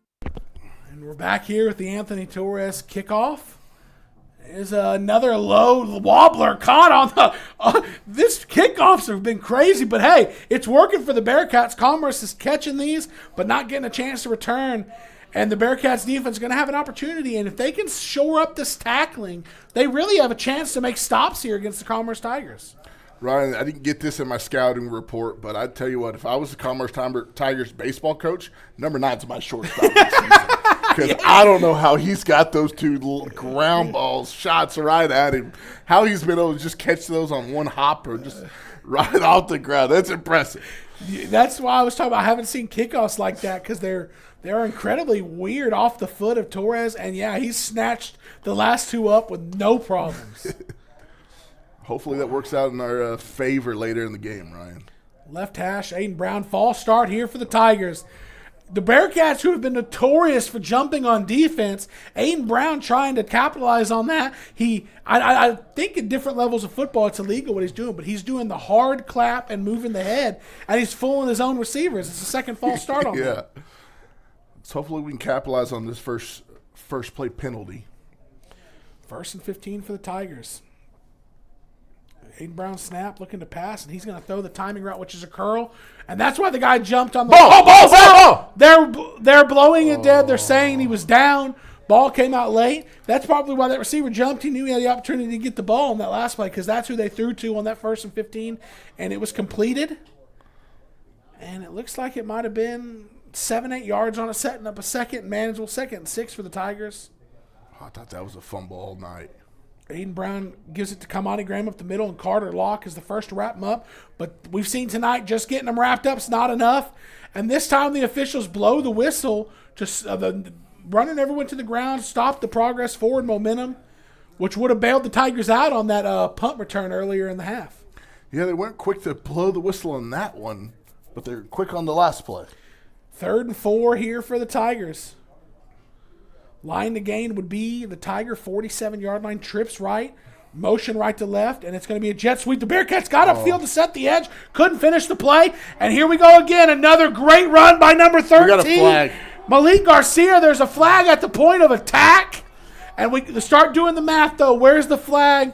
Because this is a holding down the field, which is going to be 10 yards from the penalty, which is going to, if it's where the flag is thrown, that's going to put it right at the line to gain for the first down. So if it's what I think it is, we may end up seeing a situation where 3rd and 4 turns into a 3rd and 1 after a hold. Looks like they're starting to mark off. They're going to mark it off from where it's marked. 44. Yeah. So the ball's going to be put at the 46 of the Tigers, which is going to set up a 3rd and short.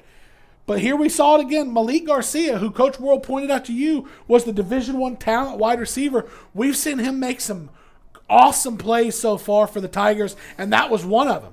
And the Bearcats got bailed out for a hold at the point of attack by a wide receiver. Penalties and turnovers was something we talked about in the pregame show, Ryan, and so far I think it's gone in the Bearcats' favor tonight. Trips left. If Kimani Graham is going to be on that side, look for them to roll the pocket. He's currently not on that side. Look for a running back run up the middle or a wide receiver screen here. It's going to be a Kimani Graham run up the middle, and he's going to lower his shoulder. Looks like he needed the 47. It looks like he got the 47.5. It's going to give the Tigers a first down. Yeah, just able to get about 6 inches past the first down. The Tigers are going quick here again. We'll going trips left here for Aiden Brown. Kaimani Graham is on that side. A lot of they like to move the pocket that way when they do it. And this time they're going to straight drop, and they're going to look the other way for the curl. And it's completed out across the 45 for a positive gain, close to the line to gain for a first down. And an interesting spot there. It's going to be spotted at the 40, and it's going to be a first down for the Commerce Tigers. It's a good connection there by the receivers for the quarterback and receiver for the Tigers, Ryan. You don't see that very much in high school. RPO, and it's going to be intercepted! Eft is going to catch it in reverse field. That was an RPO, and it didn't look like Donovan Maria was ready for it, and Lane Eft, the ball just hit him right in the hands. He threw his hands up almost out of surprise. The ball hit his glove, bounced up in the air, and fell right back into his lap, and that is another turnover forced by the Bearcat defense. I'll take that announcer's jinx all night, Ryan.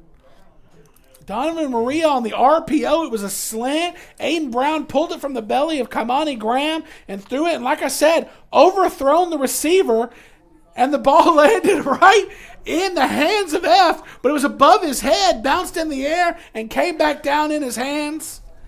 First down, Bearcats. That's an extended dive play again, and this time the Bearcats don't have as much positive momentum for it, and it's going to result in a very short gain for the Bearcats, but putting them ahead of the chains. Yeah, still good, positive first down run. They were able to stop Chumley on that one, but Caden David had it lane. If that was a read option, that would have been great to give it to David. Right hash, two backs behind Garrett Evans. And it's going to be a pitch to Drevion James. He's going to get a block out, cuts left 40, tackled at the 40, but a Bearcat first down. Man, so much action in this game, so much back and forth. We're sweating up here in the booth. Should have brought a sweat rag up here, Ryan. It's getting hot up here. I'm sure you guys can see us on the webcam over here. I don't know if I'm glad it's not 8K because you'd see the beads of sweat coming down. 52 points here combined between the two teams, and we still have halfway to go in the second quarter. Two backs behind Evans. Right hash. It's going to be a pitch left to the wide side. We're going to try to get the numbers. Caden David covers it up, and he's going to get a couple yards positive, keeping us ahead of the chains on first down, setting up a 2nd and 7. One thing he's done on a lot of these runs, Ryan, it's got to be pretty difficult as a defender to stop, is he almost kind of jukes like he's going to cut it inside and then bounces it back outside. So as a linebacker scraping over the top, you kind of give it a little hesitation to where he's going to go. And a lot of times you get caught off guard and he's able to catch the corner. Well, his running style is power, but I think it catches guys off guard with his speed. Speaking of speed, we're going to go jet sweep left to right. Hunter Newman is going to pick up a block from Caden David, get the edge out across the 50 and out across midfield, and that looks to be enough for another Pilot Point first down. Boy, they're hitting the all gas, no brake on the offense, Ryan. They've got that play executing so well that I called that play before they handed it because it's the formation and the action. Mm-hmm. You know it's coming. If I know it's coming, Commerce knows it's coming. And they did a decent job trying to set the edge. Hunter Newman was able to get it. Positive yardage, first down Bearcats. They're going to go to that same formation here. And this time they're going to run that extended dive up the middle. Broken tackle on the first guy out across the 40. Carrying a pile of Tigers inside the 40. Down to the 35-yard line. That had to have been Caden David there with that power running style. We'll see who it was for the Bearcats. It was him. Number 18, Caden David on that powerful carry. Absolutely, Ryan. He's been a tough, hard runner all night. If you're counting, that's 18 absolutely so far in the booth for Nordy tonight. I just wish we could get that many hoodies purchased. Yeah, still waiting to autograph some of those Absolutely hoodies in the merch store. Added a new product last week, the Absolutely Bearcat bumper sticker. Ball on the right hash. Garrett Evans take the snap. Another power. Josh Chumley bounces off of would-be tackler, and he's going to get the edge across the 30. Lays another hit on the safety before going out of bounds at the 25. Number 0, Carlos Rios, thought he was going to come up and just politely escort him out of the bounds. And Josh Chumley lowered his head and said, "You're catching these hands too." Yeah, poor guy back there. Just thought he had an easy little run out of bounds there and just popped. Left hash, they contacted him in the backfield with the back of a defender, and he's able to bounce off and get the 25 for another Bearcat first down. Bearcat offense is moving.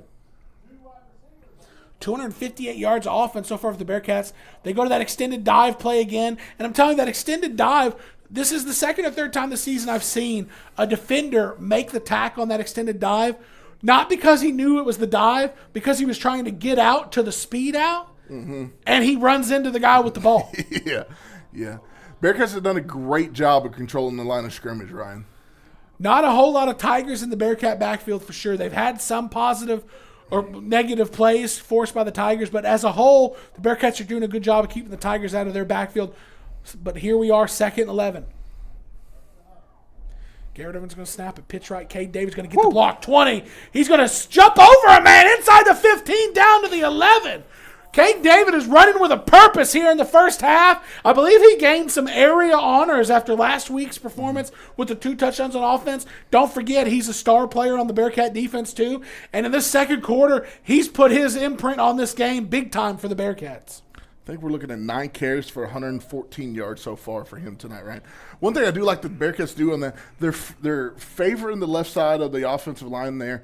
Kind of, that's your strong side, and they sneak Caden David out the backside, kind of get an unbalanced line look formation, and sneak it out the lighter side of the line of scrimmage. Right hash, 2 tight ends left, 2 backs behind Evans. He's going to pitch this. It's going to be a power.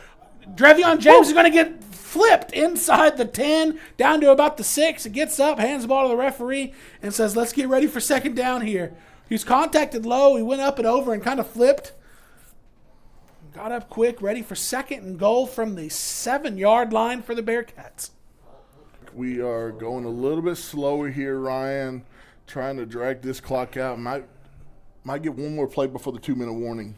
Pilot Point did win the opening toss and chose to defer, so they do get the ball to start the second half. And currently with a 3-point lead, that puts them at a really big advantage in this game. And it's going to be a pitch right. Caden David, he's going to get another block, 5, and he's not worried about the clock. He's worried about the end zone, which he finds again. The Bearcats get in the end zone and extend the lead to 33-24, pending the PAT after this. Boy, that Bearcat came hungry tonight and is eating up some Tigers defense. 296 yards rushing here in the first half for the Bearcats. Whew. I'm getting tired just watching them run, right? 33 points. We're swinging the gate. Look like we're going to try to make this a 10-point game with 2:29 left in the first half. And now you're building the pressure on Commerce to answer, which they're definitely capable of doing. But now you're putting the pressure on them. You're forcing their hand here. The PAT.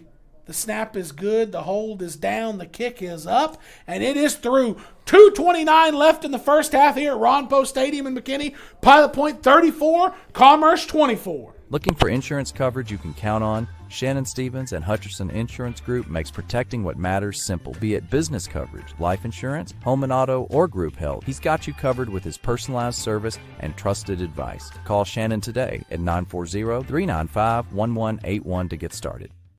This is James Floyd, owner of Custom Roofing and Construction. We have been helping folks in the Pilot Point area for over 15 years with over 140 projects to date. We are a local company, family owned and operated. If you are unsure of your current roof condition, just reach out to us for a free inspection. And go Bearcats!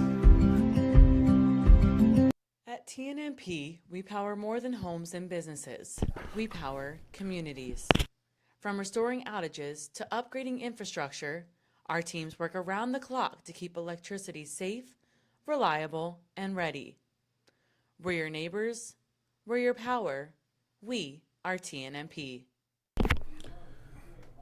Another low line drive, ate up by the shortstop over there, and he's going to reverse field, and the Bearcats coverage team is doing a lot better job since the opening 2, and they make a tackle out about the 42-yard line, which is going to give the Tigers one of their better field positions that they've had as of late. Ryan, I wonder if we can get one of those water girls there down on the sideline to bring us some water up here. I hear you. I want to shout out Jerry Kirby on the Bearcat sideline tonight doing the stats. They update. They have a little delay because we're using the internet here, but the Bearcats are up over 307 yards rushing in the first half of this ball game. So we got Chumley here, 10 carries, 121 yards. And we got Caden David, it's 11 carries, 136 yards. Drevion James had a 40-yard touchdown called back for a hold. So we'd had that on the board here for the Bearcats too.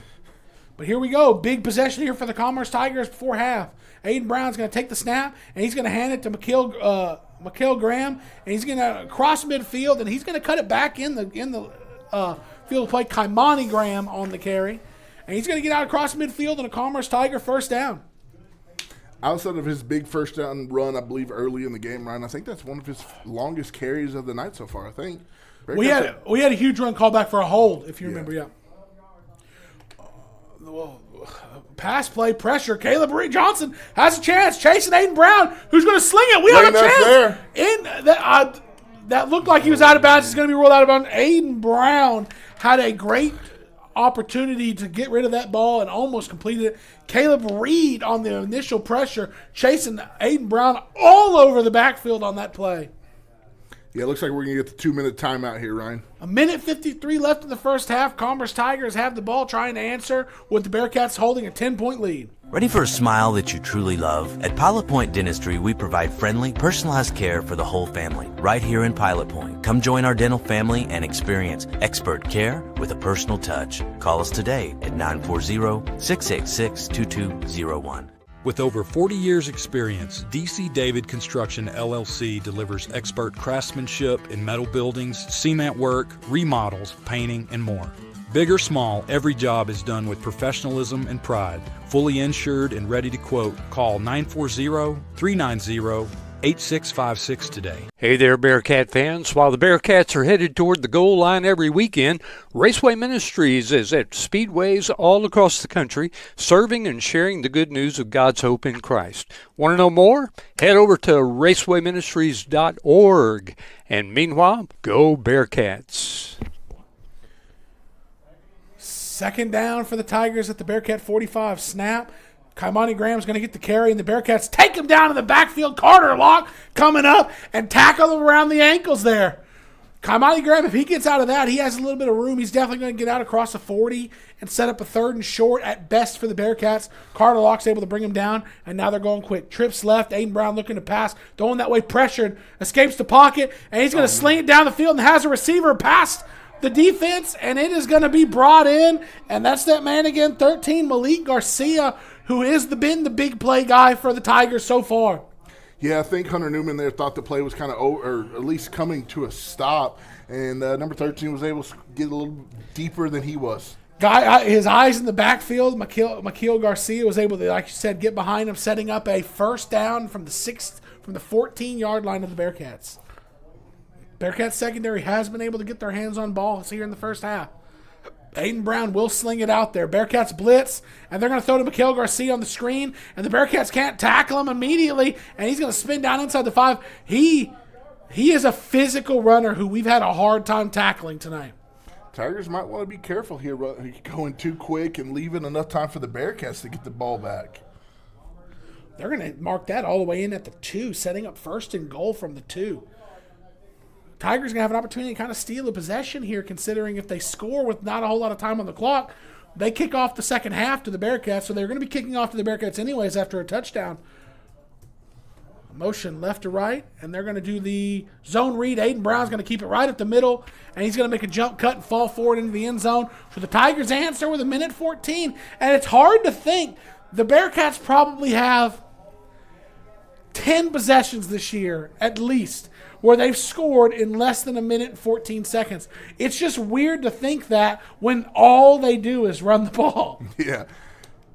I'll tell you what, if I'm Coach Worrell, I'm giving the ball to Caden David right here. Oh, I mean, who do you give it? Josh Chumley's ate up a ton of yards, but throughout the season, he hasn't busted those big runs. Caden David and Drevion James have been that guy, those guys. This snap is good. The hold is down. The kick is up, and it's good. 1:14 left in the first half. Pilot Point 34, Commerce 31. Life is full of steps.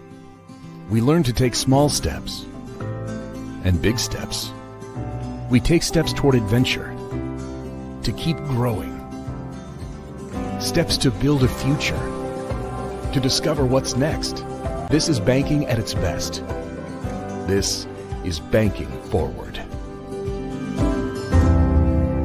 Hi, I'm Dr. Shannon Fuller, proud superintendent of Pilot Point ISD. Here in Bearcat Country, tradition meets excellence. From strong academics to athletics and award-winning ag programs, we're building tomorrow's leaders. Every student matters, and every game is a chance to show our pride. Thanks for supporting Pilot Point ISD. Enjoy the game, and let's go Bearcats! And we have the ball teed up here for the kickoff. These kickoffs from Commerce have been kind of high and caught around the 20-yard line, and that's where the Bearcat returners are. Be watching for an onside kick here, Ryan. Nope. It's another looper, and it's going to be caught at the 25. This is David Pickrell. He's trying to get the Bearcat sideline. Picks up some blocks. Going to get out to about the 35. You can tell they had a return set up to try to pick up blocks down the sideline. Wasn't able to get on the other side. Kind of their version of the wall right there, because when he caught the ball, he immediately turned and was running horizontally, trying to get to where his blocking was set up. So 1:07 left, and you don't have a whole lot of time, and if you're the Bearcats, you score quickly. You have timeouts. You don't want to get out of character, but your instincts tell you 1:07 left, we're going to have to put the ball in the air. But this Bearcat offense doesn't necessarily have to do that. Ryan, does the clock stop with the first down in high school? Well, I'll tell you after this first down right here. Okay. We're being whispered in our ear that it does, so we're going to give the ball to Drevion James up the middle. He's going to carry a pile, has a chance to get what he needs for a first down.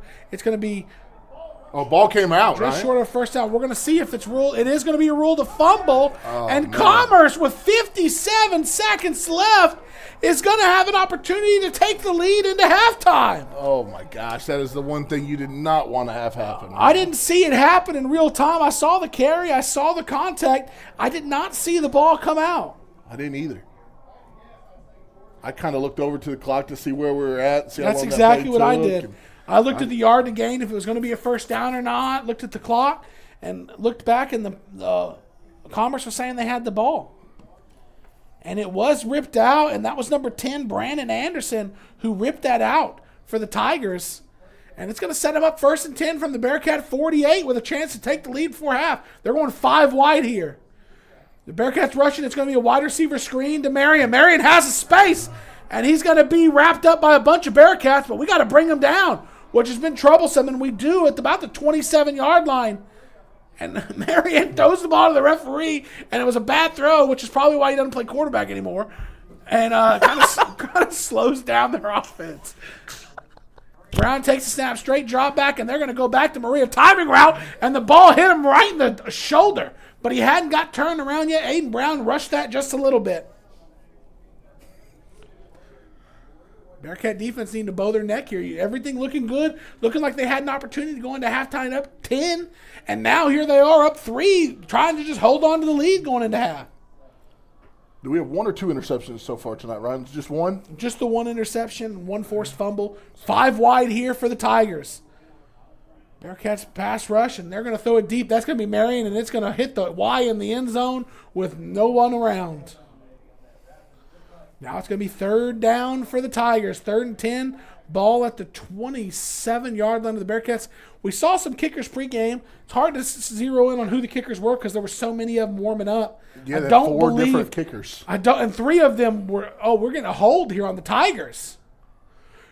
5 wide receiver set puts a lot of pressure on your offensive lineman to pass block, and these Bearcat deep pass rushers are all very athletic, very quick, and the Tigers have to hold them there. So here we go, 36 seconds left, 2nd and 20 for the Tigers. Motion right to left. They're going to have trips left here. Aiden Brown going to drop back to pass. He's being pressured. Steps up. Is going to look down the field. And he's going to throw it. Has a man in the end zone. The Bearcats have 2 defenders. And they're able to get there and knock it down. That's Hunter Newman, it looks like, who goes up. The receiver, it's a similar thing that happened on the big play in the last drive. Aiden Brown starts to scramble. The defensive guys get their eyes in the backfield. Let a receiver sneak behind them. And Aiden Brown get it out there. But they were able to recover. And Hunter Newman was able to just put the ball out of harm's way, forcing a 3rd and 10 here for the Tigers. 3rd and 20 for the Tigers. Great job by the Bearcats to get back there. Recovering and when I seen that ball be thrown, he was wide open. Yes, sir. 5 wide here for the Tigers. Snap is low. Aiden Brown's going to just catch it and run.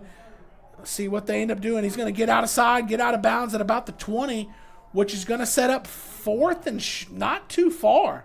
4th and about 3, about depending 6 on or where they 7. mark it. Oh, they're not marking all the way to the 20. It's the 22. So it is going to be 5 yards, 4th and 5. 21 seconds left. So if you're out of field goal range, there's no problem going for it because you're not really worried about 21 seconds and a turnover on downs. So trips left here. 5 wide formation for the Tigers. Aiden Brown looking to pass, and he's going to throw a timing route, curl route, caught at about the 15-yard line, and the clock is stopped. That's Marion again, Donovan Maria, who's been a great first half here for the Commerce Tigers. Yeah, they've done a good job with that comeback route and the timing between number 1 and number 11 for the Tigers. 16 seconds left here in the first half. Bearcats clinging to a 3-point lead. I'd look for a jump ball here, Ryan, with number 13, their big play receiver. He is far way out left, and they're not looking that way. They're looking at Maria. And we jumped around. Oh, boy. He sat on it. Lane F sat on it perfectly, came up, and I'll tell you, the throw wasn't accurate, so he had to come down and try to catch it while he was falling. If that ball is a good throw to Maria, that's going back maybe for 6 if they can't catch him. Yeah, Lane F got tired of that comeback route and sat on that. Well, you didn't have to worry about getting beat deep right here because how deep the ball is in Bearcat territory. So you can settle in a little bit more without having to worry about a go route getting by you and not being able to recover because there's only so much space behind you.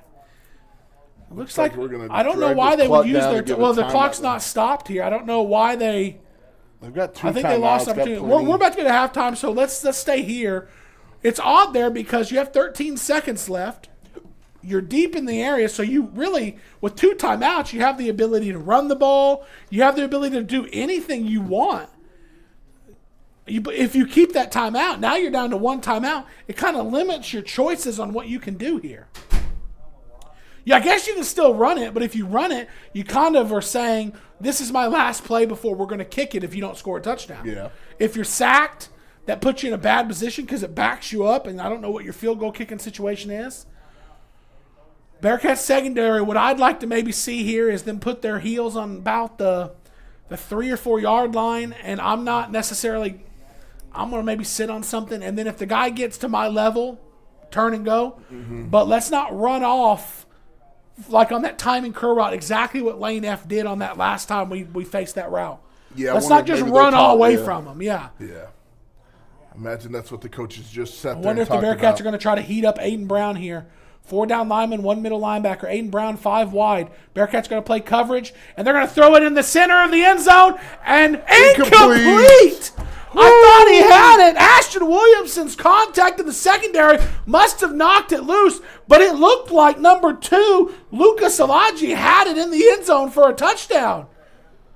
That would have been a spectacular play there by number 2 for the Tigers. It was a great throw by Aiden Brown, but Ashton Williamson's contact, along with the receiver going down to the ground, caused the ball to come out. And now we are 3rd and 10 from the 14-yard line with 8 seconds left. That play took about 5 seconds off the clock, Ryan. Might have enough for 2 plays here for the Tigers. It's 3rd down, though. Here we go, looking left. They're going to throw the ball. And again, the Bearcats secondary forces contact at where the connection was going to be made, incomplete, and they were going to Malik Garcia there, and the ball was a little underthrown. But if the ball was thrown perfect, the Bearcats might intercept it. 4 seconds here. Interesting coaching decision. I don't know if I think they're going to Well, we say that. We don't know what their kicking game's like. Yeah. So this may not be a decision. They may just have to say, oh, we got to – I don't know why they're waiting. The clock's not running. Why would – I guess they just – maybe get a timeout here. Maybe get. But what I'm saying is they don't have to run the play clock down. The clock's not running. Go ahead and if take you that want a timeout to talk about it, take your timeout and talk about it. Why are we taking the play clock down to 1 second? That's an extra 20 seconds Maybe to talk more about it with just the coaches. Yeah. Sometimes Nordy's out here dropping logic on us. Absolutely.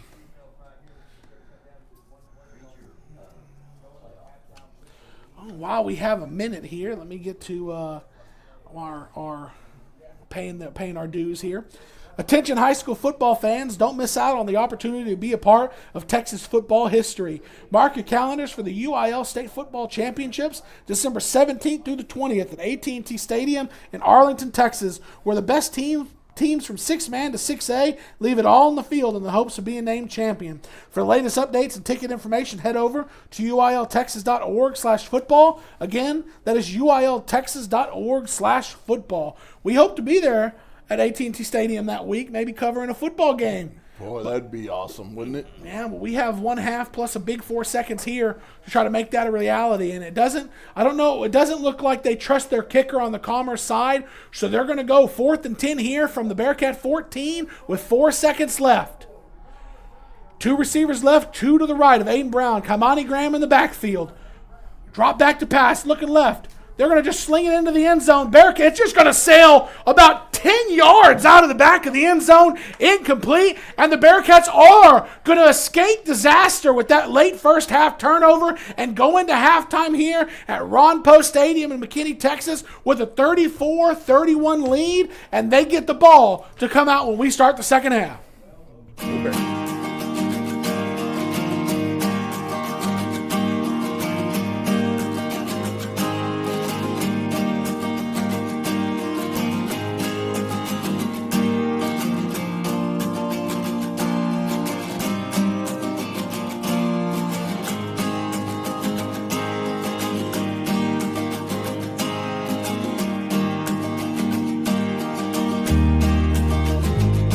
Serving Pilot Point since 1878, the Post-Signal is your trusted source for hometown news. From local sports and school events to community milestones, we cover what matters most. Stay connected and subscribe today at postsignal.com.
And we're back here towards the end of halftime here of the second round playoff game for the Pilot Point Bearcats, where they hold a 34-31 lead, getting ready to start the second half in what was a wild shootout of the first half.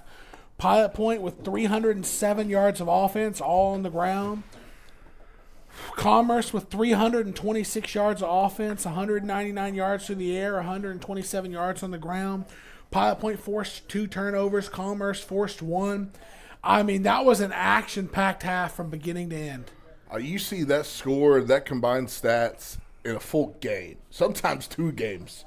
But you have 633 yards of total offense combined for both teams, 65 points. Whew. If you gambled on this game, I hope you took the over, because we are trending that way for sure, whatever that number would have been. Pilot Point, though, been powerful on the ground with all sorts of different runners. We got 10 carries for 121 yards for Chumley, 11 carries for 136 yards for Caden David, another 22 yards from Hunter Newman, 26 yards for Trevion James. And that doesn't count the 40-yarder he took to the house that was called back for a holding. On the other side of the ball, Aiden Brown has not been as impactful as I anticipated he might be. Most of the damage has come from the receivers in Mikael Garcia and Donovan Maria, and not necessarily stretching us down the field, big plays that way, but our inability to bring those guys down in open field has really cost the Bearcats in the first half. Yeah, I think we're looking at a different score with if we can stop those big explosive plays, right? There's 2 big plays they've had. If we take those off the scoreboard, it's a different game, I think. They even had a Kaimani Graham touchdown run called back for a hold in that first half as well. That was an opportunity that the Bearcats had to make a tackle in the backfield, and ends up going 55 yards to the house. We got bailed out on a hold that brought it back. But still, I mean, if the Bearcats can shore up the tackling in the second half and do everything else the same, they'd be in a real good position going into the second half, where they're getting the ball to start. Yeah, big first possession here. Hopefully we can get 6 on the board, go up 10 to start the second half here, Ryan. One thing I want to, the guys in the booth next to us, the Commerce Radio broadcast, kind of jokingly called for an onside kick to start the second half, so I hope the Bearcats' heads on the swivel here, making sure that ball goes by them before they get back to block. And the kickoff is not going to be an onside. It's going to be a deep kick caught at about the 17-yard line. Hunter Newman's going to try to get it to the numbers on the Commerce sideline. He's going to break a tackle and get out of bounds at about the Bearcat 34-yard line, where the Bearcats are going to take over with their first possession of the second half. Ron, you think we're going to run or throw on this first play? What do you think? Well, we've only attempted 1 pass in the first half, and we have over 300 yards of offense and 34 points. I'd say we come out and do something a little different here, and we maybe try to throw that pop pass right down the seam. Why not a fumble-rooski? That's what I'd like to see. Set the tone early. Catch him off guard on this first play, because, of course, I think we should probably run it. Everybody in the building thinks we're probably going to run it. And when's the best time to throw that quick little pop pass? Right now. And we're not. We're going to be pitch left. Hey, and if we're not going to do that, we're going to give it to Caden David. He's going to get across midfield, or out across the 45, almost to midfield, and it's enough for a Bearcat first down. And we have 2 Tigers who took the brutal end of that run, slow to get up. They're both up and on their feet, but they're feeling it from the first play in this second half. And that's one thing we've talked about. The best antidote against East Texas speed is just physicality in every aspect of the game, and that's what the Bearcats have brought out there tonight. Yeah, Chumley and David fighting for the Texas and Mexico power player of the game here. They've been electric. It looks like they 10 carries for Chumley for 121 and 11 for 136 for David. So they're racking up the yardage here. Physicality the Bearcats played with have been a big change-up for what Commerce is used to, I'm sure. And this first down play is going to be a pitch. Chumley is going to power run, and it's going to take a team of Tigers to bring him down. And depending on where they mark him, it looks like it's the original line of scrimmage, maybe +1 on the play. Yeah, it looks like you got a 1-yard carry there, Ryan. I do like what you did talk about that. They'll tight end hot up the middle. We haven't ran it all night. We haven't ran it much on the season. Catch them off guard. You've got the safeties coming up inside the box already. It's definitely something catching everybody in this building off guard. Well, it went for a big touchdown last week. I think it was the one completion we had, 40-yard touchdown to Caden David. And And Caden David's in the backfield along with Josh Chumley. And this is going to go to David around the left side. And he's going to be, oh, boy. He had a hole there to hit. And the Commerce Tigers linebacker scraping over the top. If he doesn't make that tackle, we may be talking about a Caden David touchdown in the end zone the way the blocking was set up. But ultimately he did. And it's going to be a no gain on second down, setting up a 3rd and 9 here. Big first third down of the second half for both teams here. Yeah, definitely not something we faced a lot of in the first half, so big play here. Big tackle by the middle linebacker on that second down play. 3rd down, and it's going to be a power the other side up between the tackles, and we barely get back to the 50, now to the 49-yard line, and it's going to set up a 4th and 8 from just on the Tiger side of the 50. And it looks like Coach Worrell's going to send the punt team out and see if any of the defensive adjustments they made at halftime are going to, if they can stand up here to start the second half. That was a big first possession there for the Tigers on defense to get a stop. They only had, one stop on the first half? Well, that just goes to show exactly how much of a team sport this the football is. One missed assignment away from a touchdown turns into a punt here for the fake punt, right side, and we have an opportunity. Broken tackle, Caden David, it's on the 40, tips toes the sideline. He's got it. Steps makes a miss, and the fake punt's going to get all the way down to the 1. Holy smokes, Ryan! I did not see that coming. Coach Worrell pulling that out of the hat. First time I've seen that this year. We're talking about a punt. We're talking about the Tigers starting the defensive their defensive second half off well. Can the Bearcats defense do it as well? And the snap goes to Caden David. He takes it all the way down to the 1. Whoa, what a play, Ryan. Faked us out, got us excited up here in the booth. Looking at the replay, it looked like that may not have been called in the huddle. Caden David looking over to Coach Worrell. Coach Worrell gave the thumbs up, and we go out the gate. Fake punt, snap to the up back. Big play, 48 yards on that fake punt. 1st and goal from the 1. They're going to go to Chumley, left side. Has a small hole. Can he get in? The Tigers are going to keep him out. No gain on the play, but it's going to now set up 2nd goal from 1. And this is what the Bearcats are going to do. They have the ball at the 1-yard line, and they're going to tell Commerce, you're going to have to stop us 4 times in a row from right here. Man, Ryan, what a call. That's a gutsy call coming out in the second half. We know with the Coach Worrell lineage that there's lots of trick plays, lots of special stuff that are in that bag, and he really has been hesitant to pull a lot of it out this year. And maybe one of the biggest moments of the season here for the Bearcats, getting this second half started, he pulls one out, and the Bearcats are trying to cash it in for 6.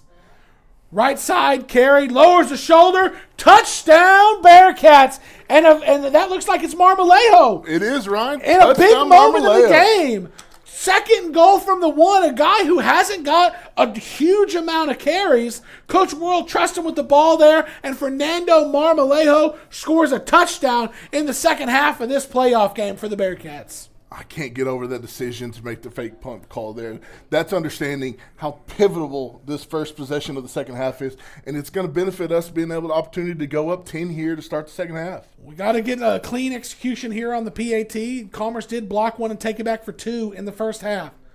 The snap is good. The hold is good. The kick is up, and it is through. 8:12 left in the 3rd quarter. Pilot Point 41, Commerce 31. Do you need a maintenance check or emergency repair on a heating and cooling unit? Power Air can handle all of your heating, cooling, and ventilation needs. Power Air will work with you to find an HVAC solution that fits your needs by providing a full consultation so you can choose the system that's right for you, your home, and your business. Call today at 817-487-2286 to schedule your service now. That's Power Air, 817-487-2286.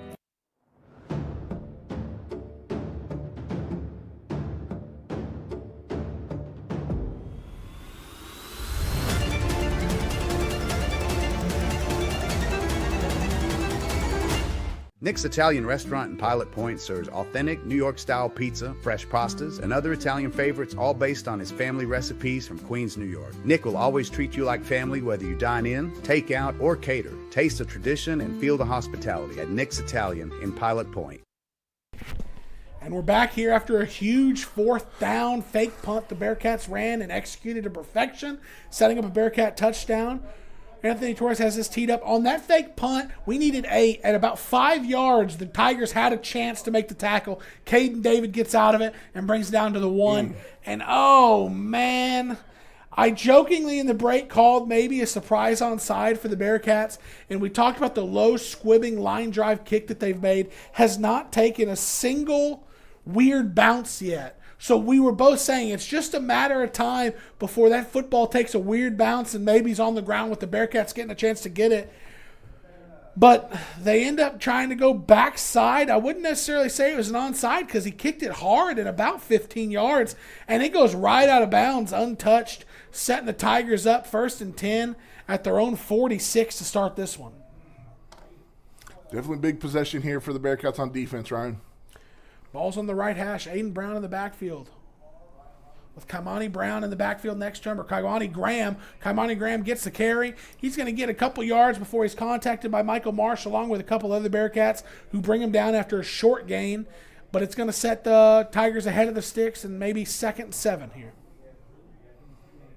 Bearcats have done a great job between the tackles on the run game all night, Ryan. Bearcats jump on that. Aiden Brown going to get a free play rolling out right, and he's going to throw it, and it's going to be defended well. Looks like that's Lane Eft on the coverage there, knocking it out of bounds, but the Bearcats jump. 2nd and 7 is going to turn into 2nd and 2, and that's the first time the Bearcats have come across the line early tonight. Yeah, it looks like an adjustment they made in the second half. At halftime, I mean. They've went to the hard count a few times today, and they've been the ones that have jumped. Mm-hmm. I mean right, Commerce. Right? This is the first time the Bearcats came across early, and now it's 2nd and 2. Just on the Bearcats side of the 50, now at the 47-yard line of the Bearcats.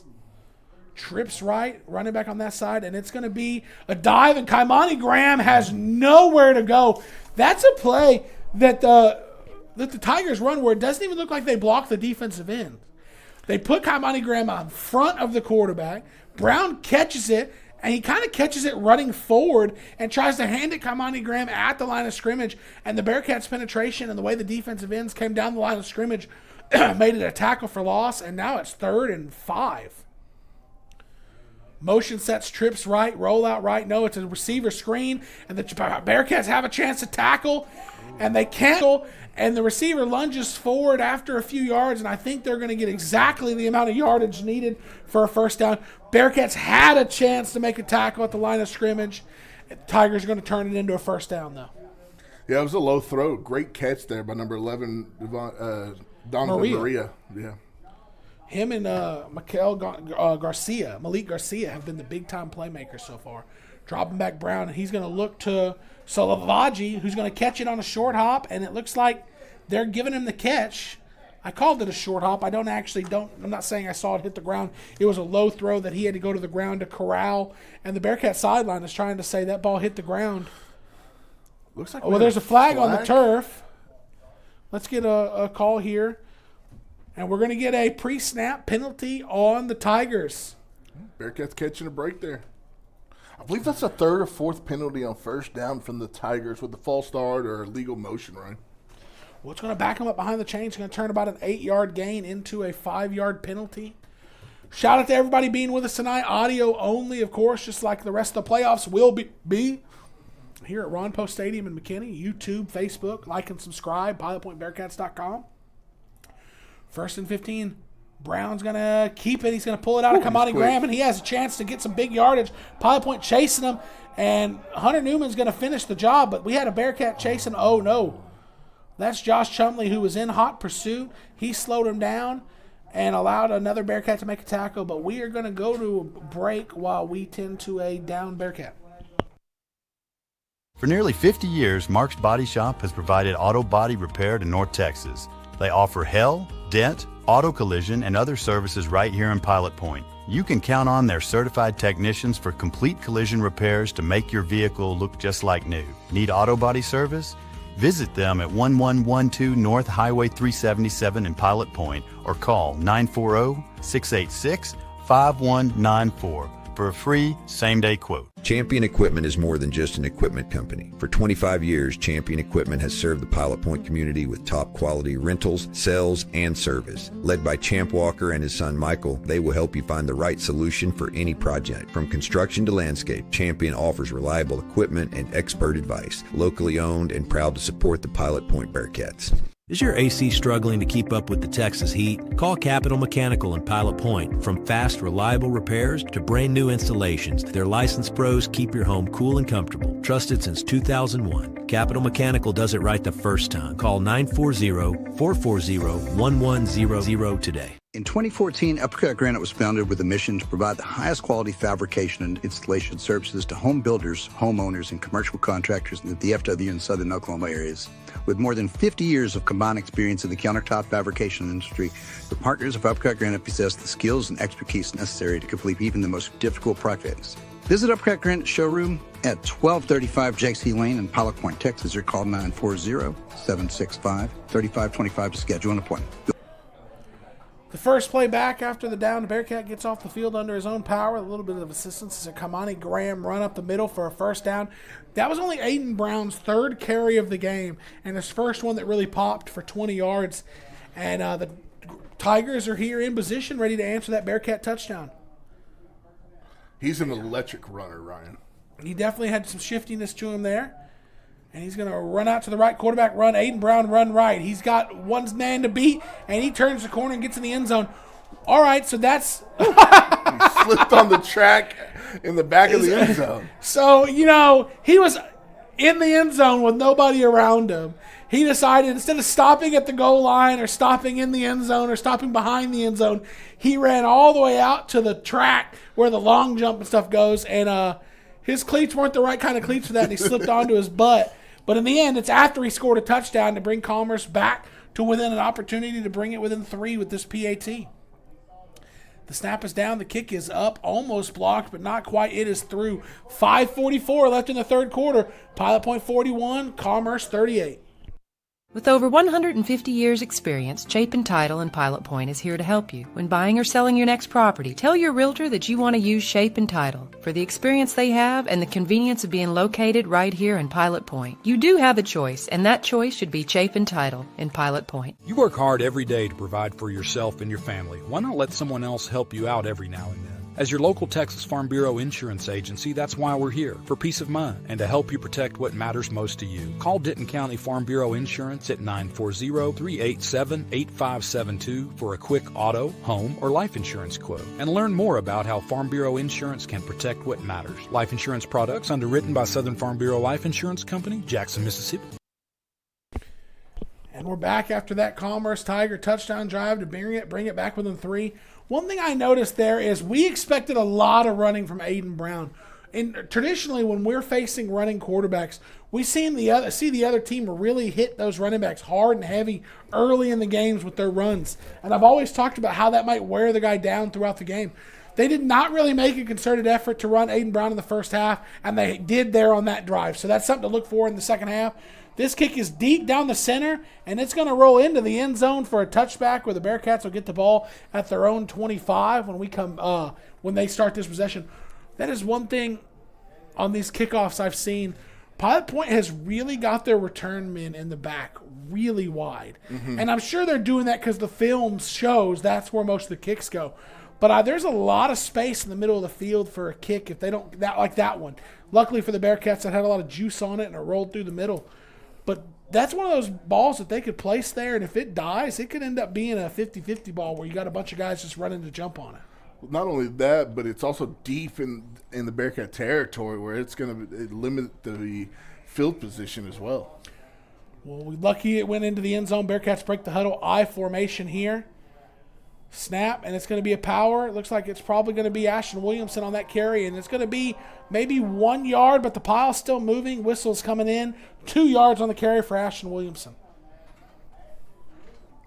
Looks like we're going to have to lean on a lot of our special weapons here, Ryan, in this second half. Looks like Chumley's down with an injury. Hopefully we can get him back at some point in the second half, but we're going to see more from Ashton Williamson and Drevion James, maybe some more Fernando Marmolejo. Bearcats under center snap, and it's going to be pitch left. This is Caden David. I don't mind giving him more carries out across the 30. Going to set up a 3rd and short for the Bearcats. He just gets shot out of a cannon as soon as he catches that pass. Just catches that from the quarterback. It's going to set up another 3rd down. Last 3rd down the Bearcats face. They got no gain, which forced the fake punt play. which they converted on, which led to a Bearcat touchdown. Let's see what the Bearcats do on this third down. 3rd and 3 here. Line to gain would be the 35-yard line.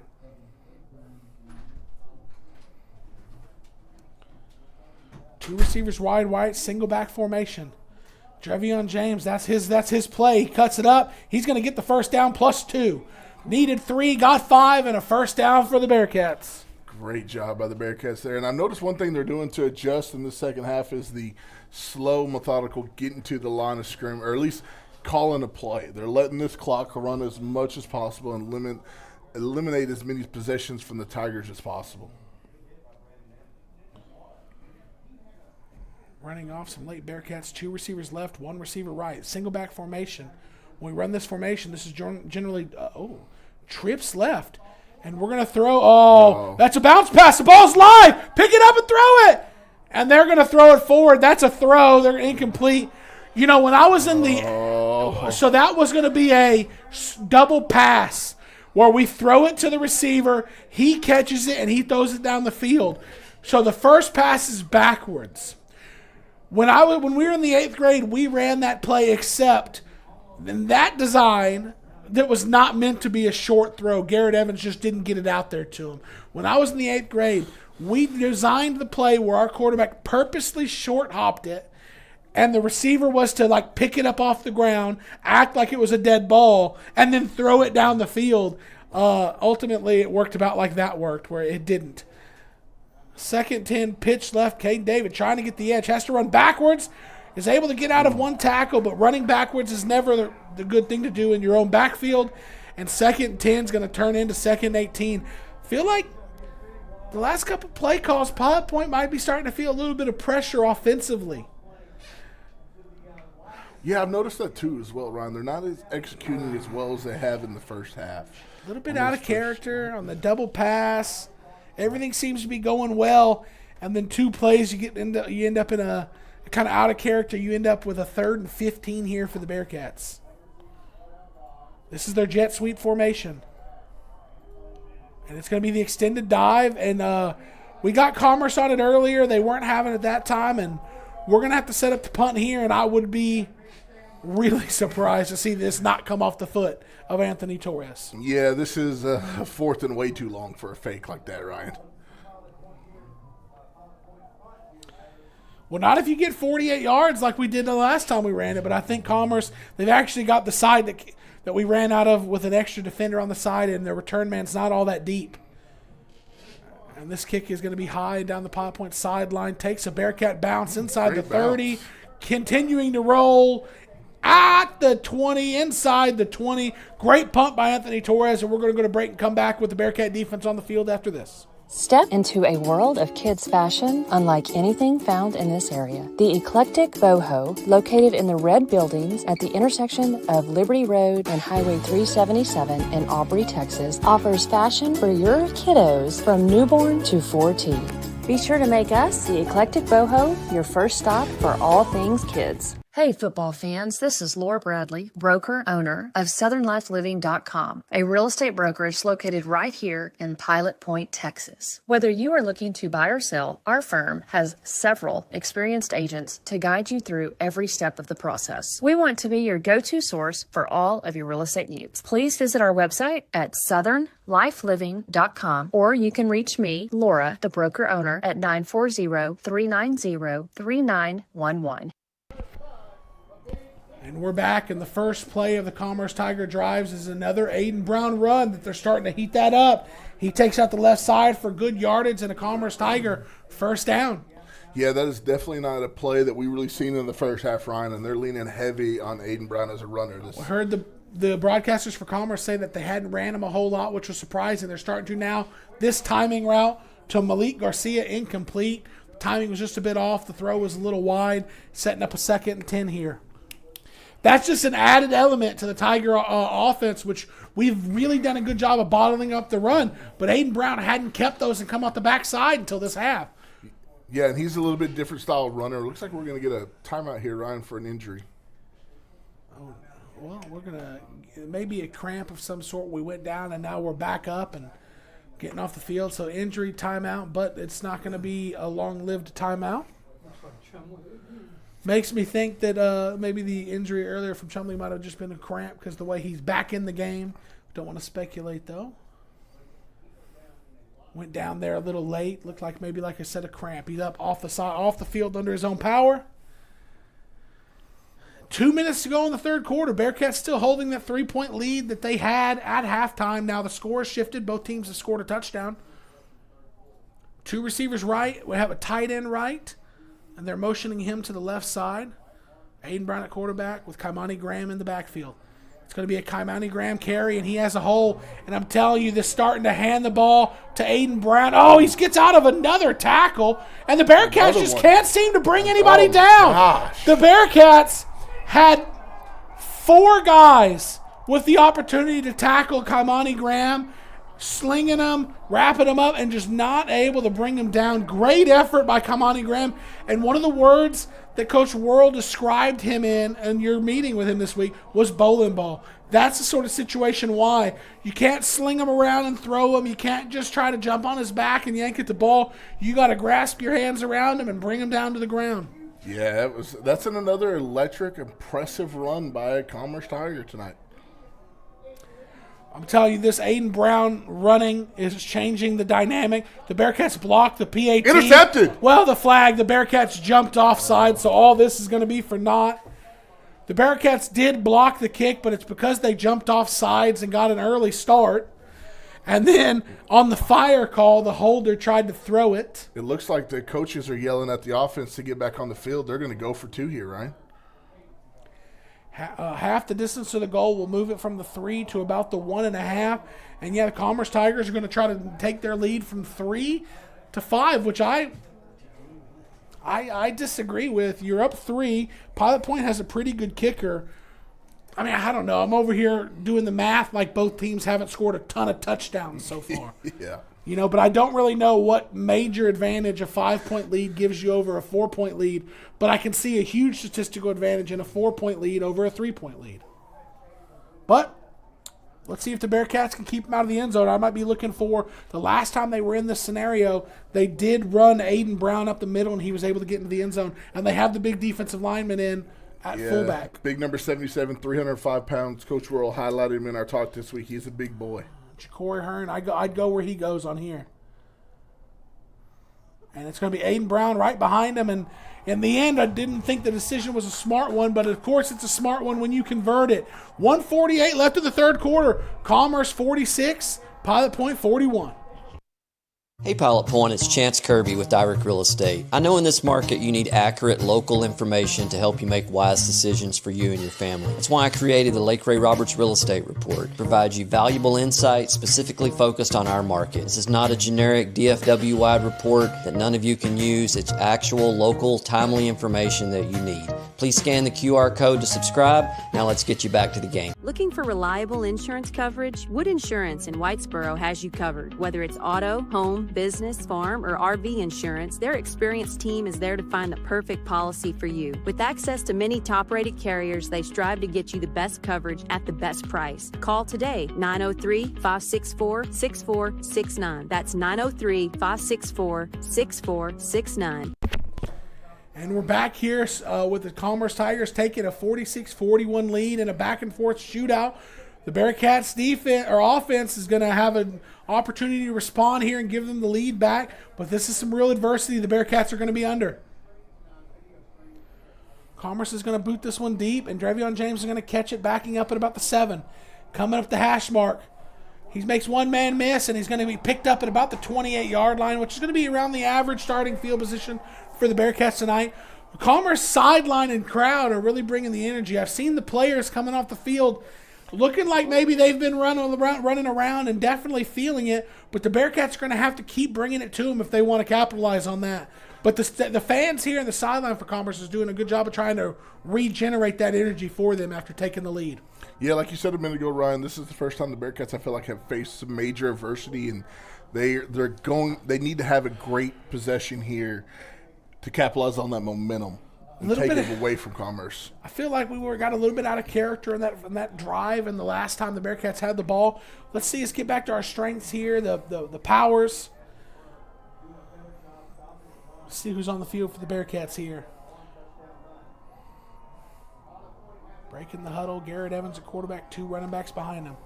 It's going to be a pitch out to the left. This is Caden David. Not a whole lot of space. Once again, has to run backwards, but he is going to get around, and he's going to get positive yardage out across the 35. Looking like he's going to get about 7 on that first down carry, but that was another one. He kind of had to run backwards to find some space to get up the field for a positive run.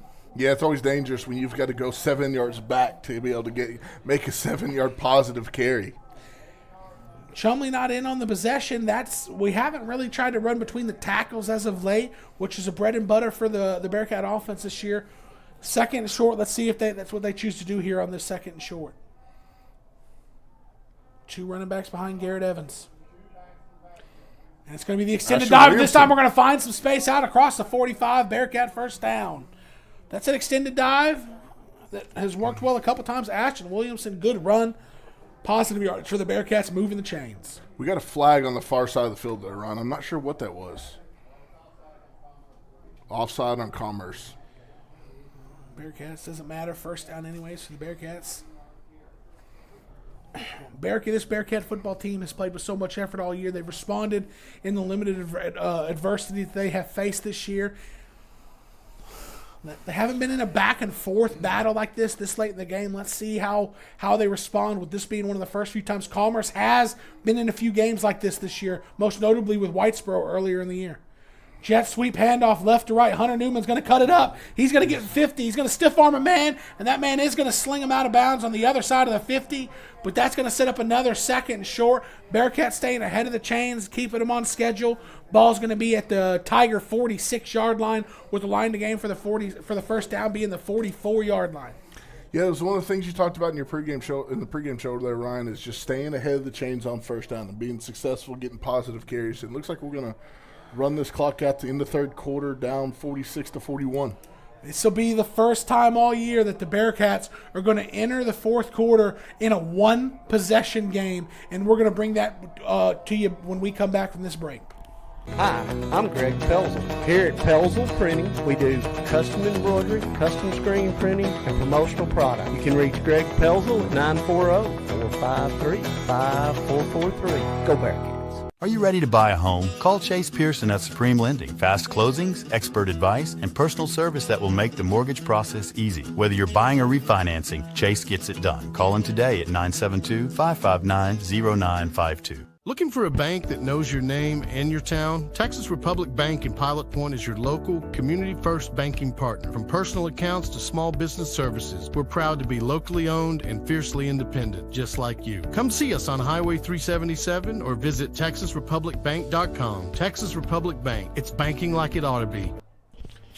And we're back here to start the fourth quarter of this Pilot Point second-round playoff game with the Commerce Tigers holding a 46-41 lead, but the Bearcats have the ball 2nd and 2 on the Tiger 46-yard line. This is the first one-possession game the Bearcats have been in the fourth quarter. Commerce has had a few of these. Let's see if all those off-season workouts pay off for the Bearcats here. This is that extended dive again. It's going to be room for the Bearcats runner. It's going to be across the 40 for a first down. Pre-game, we talked about the blood, sweat, and tears, the sacrifices you make in the summer. The extra work you put in after practice during the year, this is where you expect to see all that pay off, and this is where the Bearcats are going to have to dig deep and go for it. Yeah, like you said, Ron, first time we've really been in a game like this all season, and it's definitely going to show what your off-season workouts were, your spring, your summer, all of that. That's all coming to fruition right here. Both teams over 400 yards of total offense. Both teams have turned the ball over. This is going to come down to the wire here in McKinney, and the Pilot Point has the ball 1st and 10 at the 37. It's going to be a power that looks to be Ashton Williamson, who finds some space, gets out to the 30 before he's brought down by a host of Tigers, and it's going to set up ahead of the chain, 2nd and 3 here, coming up for the Bearcats.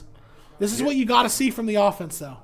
Slow, methodical, keeping the Tiger offense off the field, and hopefully we can end up putting points on the board.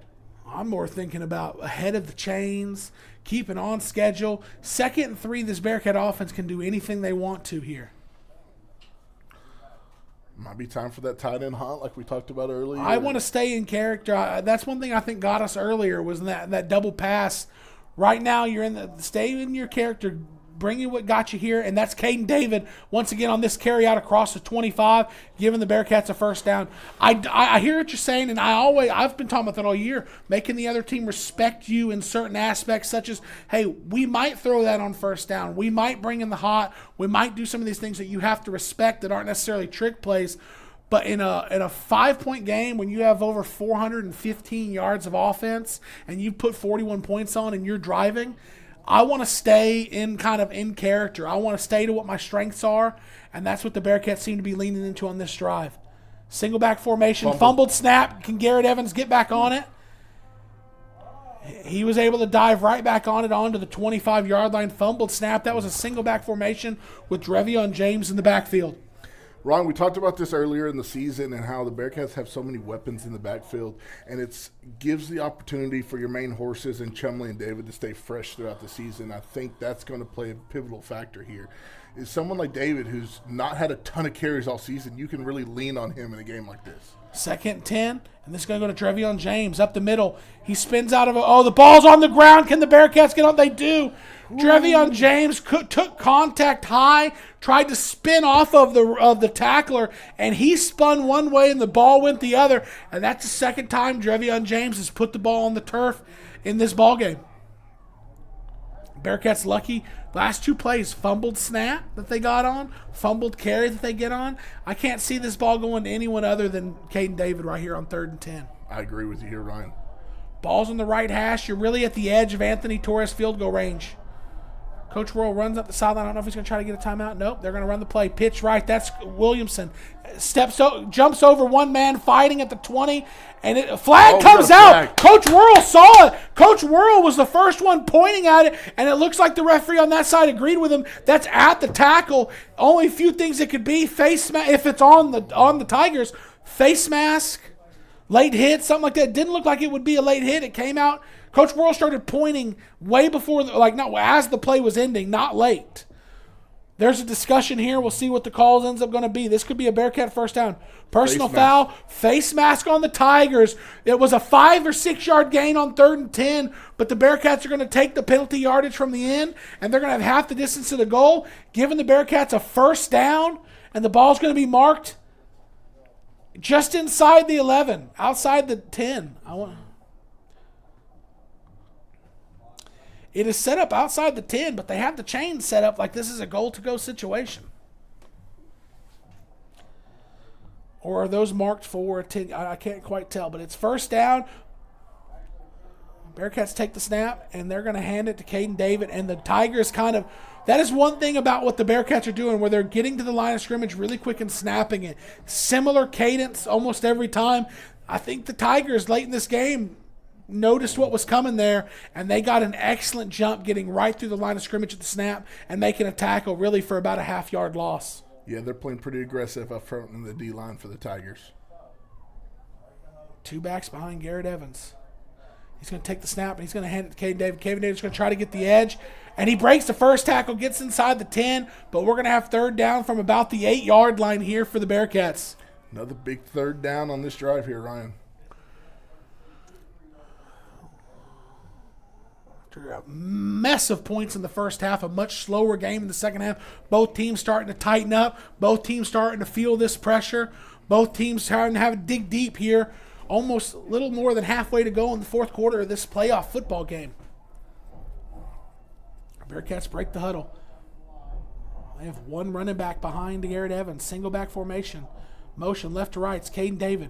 Snap, and it's going to be a fake pitch, and it's a tight end. It's a touchdown! What a play call there! Number 23, Stephen Campbell on the touchdown. That's his first touchdown of the year, right? Yeah, I believe so. Could that not have come at a bigger moment for the Bearcats? 7:22 left in the 4th quarter of a playoff game you're losing. 3rd and goal from the 6, and that is when Coach Worrell calls your number. Holy cow, Ryan. What a play. Way to answer the call. Way to answer that, Stephen Campbell. Getting the Bearcats a 1-point lead, and now the Bearcats are going for 2 to try to extend the lead to 3. I-right formation. Garrett Evans is going to take the snap, and he's going to look to pass, and he's going to throw it out. Leak to man. That's Stephen Campbell again, and the ball thrown right outside the reach of Stephen Campbell. boy, they went to him back-to-back times, and he was open. Couldn't convert on that one. But 7:22 left in the fourth quarter here in McKinney. Pilot Point 47, Commerce 46. Does your lab want a swimming pool? Does your Maine Coon want that window in the sun? How much space do your horses need? Maybe you're shopping for future chick. Need a mechanic you can trust? Key Auto in Pilot Point delivers honest, expert repairs without the dealership prices. From routine maintenance to tricky fixes, they get right the first time. Locally owned, highly rated, and always fair. Stop by Key Auto today, where your car and your wallet are in good hands. 608 North Washington Street in Pilot Point. Does your lab want a swimming pool? Does your Maine Coon want that window in the sun? How much space do your horses need? Maybe you're shopping for future chickens or a mini cow. Whatever you or your pet's home buying needs are, Whitney Delcourt at Lake Country Lifestyle Real Estate is ready to help you find it. Call Whitney today at 214-724-1607 or visit her website at lakecountrylifestyle.com.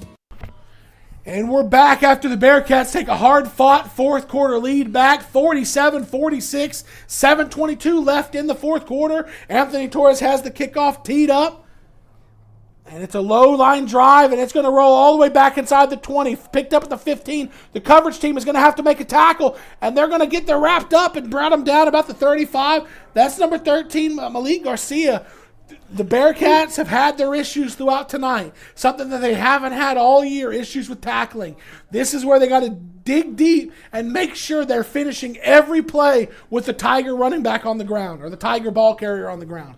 Boy, we got an exciting fourth quarter here, Ryan. We've talked a lot throughout the season where you don't see a lot of high school games in a close one-possession matchup late in the fourth quarter. A lot of times it's a 2-3 point game. And we're in for a shootout and a fight right here with 7 minutes to go. Lots of football. I mean, the way the scoring has went back and forth in this game, we're probably, I mean, this sounds crazy, 7:16 to go. We may be two possessions apiece left in this game, the way it's gone back and forth. The Bearcats getting a stop here would be a big one. Snap, Aiden Brown's going to hand it up the ground to Mikhail Graham, and he steps out of one Bearcat tackle, trying to step out of a second, and he fought for more yardage. Kamani Graham, who just scored a touchdown on the last drive, but fighting for all that yards has given the Bearcats the opportunity earlier in the game to pull out a fumble. Yeah, it'd be huge if the Bearcats can come up with a strip on him right now. He does a great job on that back step cut. Ball at the Bearcat 48. Aiden Brown looking to the sideline. Kamani Graham next to him, moves him from the left to the right. And they're going to try to run Aiden Brown behind Kamani Graham, and there's some space there. They've waited until now to run Aiden Brown, and it's paying dividends. This is something I've talked about in other games with running quarterbacks where they run them so much in the first half that if there were to be a close game late, you know that guy's out of gas. They did not. They ran Aiden Brown 2 times in the first half today, and they've leaned on him here in the second, and he's paid it off. We highlighted him in the pregame show. He is an electric athlete, and I do not want the ball in his hands. Motion right to left gives him trips right. They're throwing a wide receiver screen. A flag comes out, and we're getting a false start, which is going to back up the Commerce Tigers, whose offense is starting to get in rhythm. They're starting to find their groove here, so it's nice that we're going to get them backed up here on this first down because of a 5-yard penalty. But we need the Bearcats defense to step up big here. Turnover would be huge.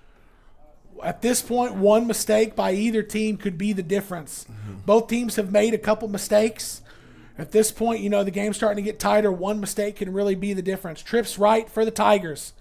Aiden Brown at quarterback. Kamani Graham next to him. Snap. Aiden Brown looking to throw. And he throws it high. But it's caught by Mikhail Garcia. And, oh, man, he's going to take it in and give the Commerce Tigers the lead back. Oh, man, a throw out to Mikhail Garcia, who has been a huge player for the Tigers tonight. Our cornerback went to make a play, and because the ball was thrown high, it let Mikhail Garcia go up to make a play on it, and it had our corner run right by it, and it just left a foot race there to get him into the end zone. Man, that's tough. That's a tough call. That ball was thrown high. Hunter Newman's looking to go make a play on the ball. And Malik Davis is a special athlete. So that's up the scoreboard, trying to get the right score on the scoreboard. 5-point lead for the Tigers, going for 2 here to try to extend the lead to 7.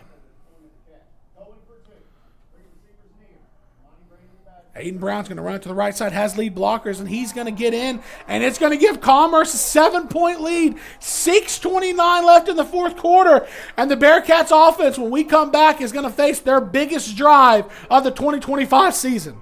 For over 40 years, Chandler Cabinets has been crafting top-quality cabinets with unmatched craftsmanship and innovation. From concept to completion, their award-winning designs bring style and function to every space. Experience excellence built to last. Visit ChandlerCabinets.net or find them on Facebook. Chandler Cabinets, over 40 years of excellence. Point Bank is proud to support the Pilot Point Bearcats football season. Open your free e-checking account. No monthly service charge, no minimal balance. Just enroll in e-statements and show your Bearcat pride with the custom Point Bank school logo debit card. Visit pointbank.com to learn more. Point Bank, it's not just banking, it's Point Banking. Member FDIC. And we're back here at Ron Poe Stadium in McKinney, where Commerce Tigers just took the lead back 54-47 in this back-and-forth shootout in the second round of the Texas State football playoffs. Man, if you'd have told me we'd have combined for over 100 points in this game, I would have thought you were crazy, Ryan. But, man, we put some points up tonight. Coach Worrell definitely said that they had the ability to be a shootout, and the Bearcats defense has really stifled a lot of those offenses that had the ability to do that. But this offense from Commerce keeps coming, but so do the Bearcats. This kickoff is a deep one, and it's going to be caught at about the 14-yard line, put on the ground, but picked back up. And this is Eft. Eft's going to bring it up across the 30, or to the 30, and tackled down, and the Bearcats are going to have the biggest drive of the season, maybe the biggest drive for this program under the direction of Coach Worrell since he's come back home. Yeah, absolutely, Ryan. Huge drive here for the Bearcats. 71 yards, 6:22 left in the fourth quarter. Pilot Point down 7 with the ball in their hands. This is one of those situations where start counting possessions, defense are having a hard time getting stops. You're down a full touchdown. This is where you got to find pay dirt in the end zone at the end of this drive. Ideally, you take a lot of time to do it, but at this point, get in the end zone by any means possible. 2 backs behind Garrett Evans. We dive up that middle, that quick handoff dive play. Boy, I thought I was following it the whole time, but the dive was quicker in my eyes. Ashton Williamson takes it, and he gets about 6 yards on the carry, going to set up a 2nd and 4. Well, that's such a timing play. It's tough to watch. That's the play earlier in the year we thought was a trick play because it hit so quick and bounced out the backside. You know, we've been watching that play and kind of seeing it happen tonight, but that kind of got us there. 443 yards of offense for the Bearcats, and they're going to need 65 more. It's going to be a power play. Left side, Bearcats are going to get a first down. That's Williamson going to get out across the 40. I will say you're probably going to see a lot of Caden David, a lot of Williamson here. Dramion James, we'll see what the Coach Worrell trust in him is. He's been a huge contributor to the Bearcats this season. Big play after big play. But in this moment, he's put the ball on the turf twice tonight. Interesting to see how Coach Worrell manages the backs with Chumley not at full strength here in the fourth quarter. This is our jet sweep formation. We're going to run it, but we're going to run the dive. And we run right into some defensive linemen, but not until we gain a couple yards, and we're going to get a whistle blown for stop forward progress. Still a good positive 3-yard handoff from the Bearcats, staying ahead of the chains on first down.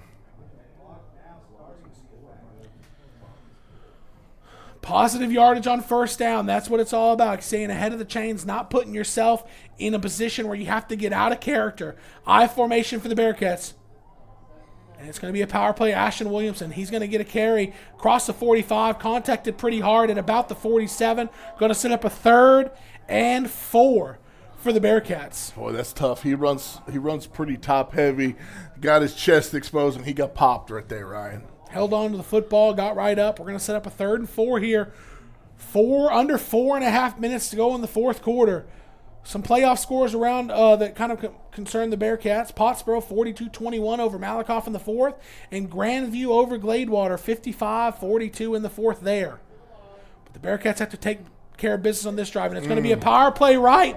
And they were ready for that one. Big tackle for loss on 3rd and 4 is going to turn to 4th and 6 with 4 minutes to go in the game. The Bearcats have all their timeouts, but now's no time for punting, especially with the inability to stop them in this second half.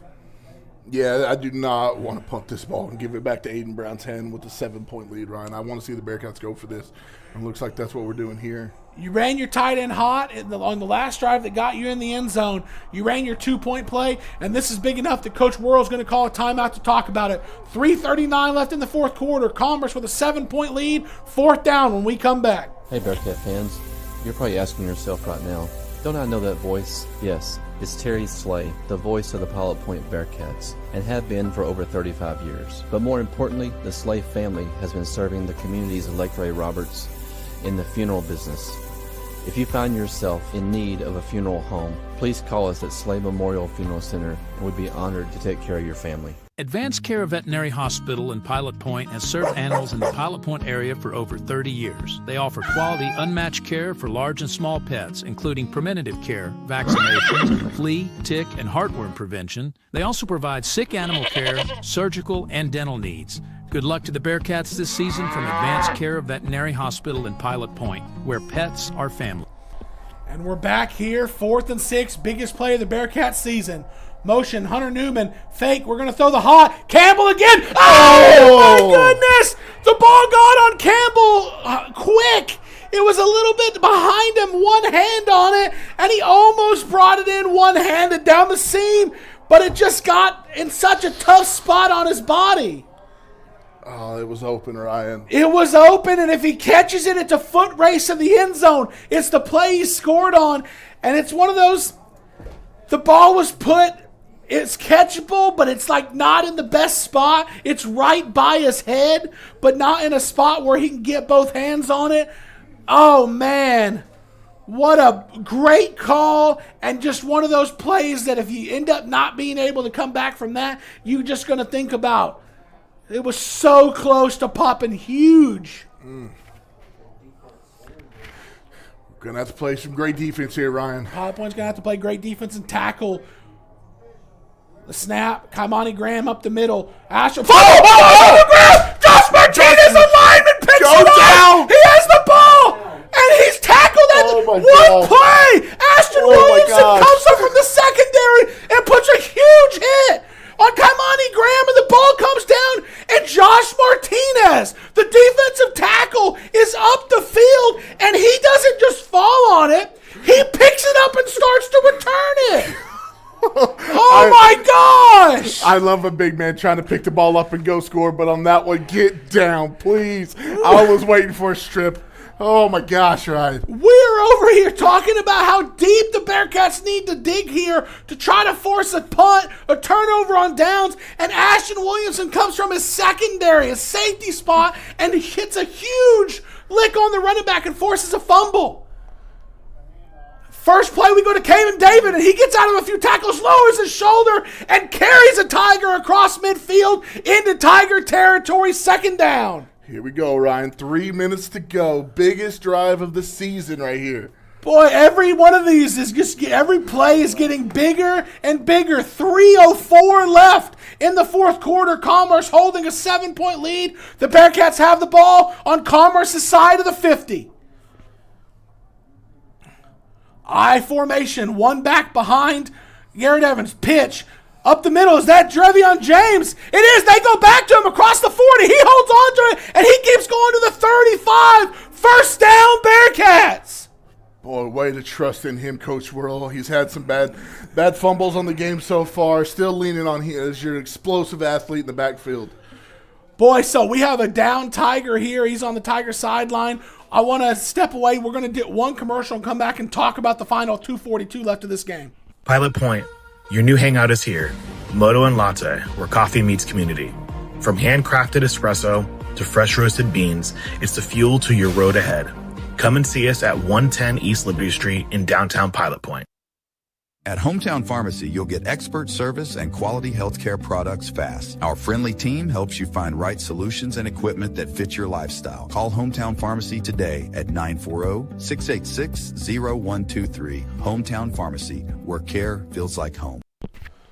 2:42 left in the fourth quarter. The Pilot Point Bearcats turn the ball over on downs with 4 minutes to go, down 7 with only 2 timeouts. facing a Commerce Tiger offense that we haven't been able to stop in the second half. And it took one play. Kaimani Graham, the running back for the Tigers, had a wide open hole, one-on-one. Ashton Williamson lays the helmet on the ball. Ball comes out. Bearcats get it. And now the Bearcats have it 1st and 10 at the Commerce Tiger 35, down 7. It's a dive play. Caden David runs right into the back of some offensive linemen there, and it's going to be a small positive gain. And the Bearcats don't have to get in a hurry up, but they have to do what they're doing here more efficiently here. Got to get up off the pile, got to get the play call, and we got to go with a little bit of urgency. Not full-on hurry up, but a little bit of urgency. We're going to take this to the 2-minute warning here, Ryan. 2-minute warning here, 54-47. So this is the 4th year that we've been doing Bearcat broadcasts. We obviously had the last 2 years where we weren't doing it, but we've been doing a lot of these games, and in all the games we've been doing, there have been very few one-position games we've got to call. There have been no games that we've gotten to call that with 2 minutes left in the game, Pilot Point has the ball driving to try to tie it. So this is something Bearcat fans haven't got to see in quite a long time. Ryan, my senior year, we had a similar situation. Different flips of the field. We were on defense. We were able to strip the ball against the Gunner Tigers to win that game. I believe 13-15, something just electric. I can't think. I mean, I think your senior year, Godley had a really close game late in the season. This is the last time we've had a big second-round playoff game, something like this, coming down to the wire. Every Bearcat long run in the playoffs has at least one game like this in the story. This could be the one for the Bearcats, but it's not over. The Bearcats have 2 minutes to go to try to tie this game or take the lead. Pitch right, Jevion James comes up, and he's going to be tackled, and that's going to be no gain on that second down, setting up 3rd down. And this is one of those times where being so one-dimensional, you're explosive. It doesn't take long for you to score. But in a moment like this, both teams kind of know you don't have a deep bag to go into. And the Commerce Tigers have gotten to see kind of that special play the Bearcats run through the air with the pop pass. We got them for a touchdown. We ran it on 4th down earlier, and we were so close to executing it. They're going to give it around the right side, Ashton Williamson, and we're going to get a timeout from Commerce. And I'm not going to sit here and say that play was set up for a big gain, but that was going to be a positive gain for the Bearcats, potentially even a 1st down before Commerce got that timeout in. 1:23 left in the 4th quarter. All the blowouts we've been in our favor, the couple losses we had were respectable and close in score, but they weren't one-possession games late in the game. This is exciting. As exciting for us as it is all you watching on Facebook and YouTube. We thank you for being here with us when we're audio only. The winner of this game will take on Grandview next week, the week of Thanksgiving. And right now that's very much in the air who that might be with 1:23 left here tonight. Ryan, I don't know if I want to talk about this yet, but that's not. No, I know where you're going. Yeah, we have a lot of work to do before we get there. We're 35 yards from the end zone getting in the end zone would just give us a chance to tie or take the lead. Here we go. Big 3rd and 10 here, Ryan. 3rd and 10 at the 35, ball on the right hash. We've talked about the lineage Coach Worrell has. Lots of plays in his bag of the special variety. Let's see what we do. I formation. And it's going to be a run. Flea flicker has a man throwing it down the seam, up in the air. 2 guys go up for it. And the Commerce Tigers come down with it. Talked about the deep bag that the Bearcats had, but hey, Commerce made the play. 1:16 left. The Bearcats have 2 timeouts, but the ball is at the Commerce Tiger 1-yard line. Not ideal, not where you want to be as a defense, but it's not totally over with where the ball's placed. Because if you can get a stop in 3 plays, you use your 2 timeouts, you're going to force a Commerce kick if you can make the stop with about 15 seconds left. They got a kick from their own end zone. This is high school. Yeah, we haven't seen them punt. We don't know what that looks like for them. A lot can still happen here, Ron. We talked about the last defensive play. We're going to have to stand up and stand strong here, and Ashton Williamson coming up with the big hit, popping that ball out. We're going to need a similar style play from the defense here. Digging deep for the Bearcats. An excellent story for this senior class, where they started to where they are now.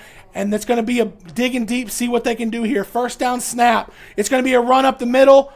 Bearcats have a chance. They have him wrapped up, and he's going to be tackled and brought back into the end zone, but they're going to say he gained a yard before he was brought backwards, which this is where that timeout we took earlier before that fourth down really hurts. Mm-hmm. We still have 2 remaining. We just took 1, which gives us 1 with 1:08 ball at the Commerce Tiger 2-yard line. And this is where I don't know much about the Commerce Tiger program. I don't know enough about the Commerce Tiger coaching staff. But this is one of those, how do you trust your kicker? Do you want to just run the ball 3 times? And, hey, if we just kick it and we can get the punt off, we're in good shape. Or on a third down, do they try something special? I don't know, Ryan. It's gonna be an interesting chess match in the coaching deal here, because I'm not sure what you do.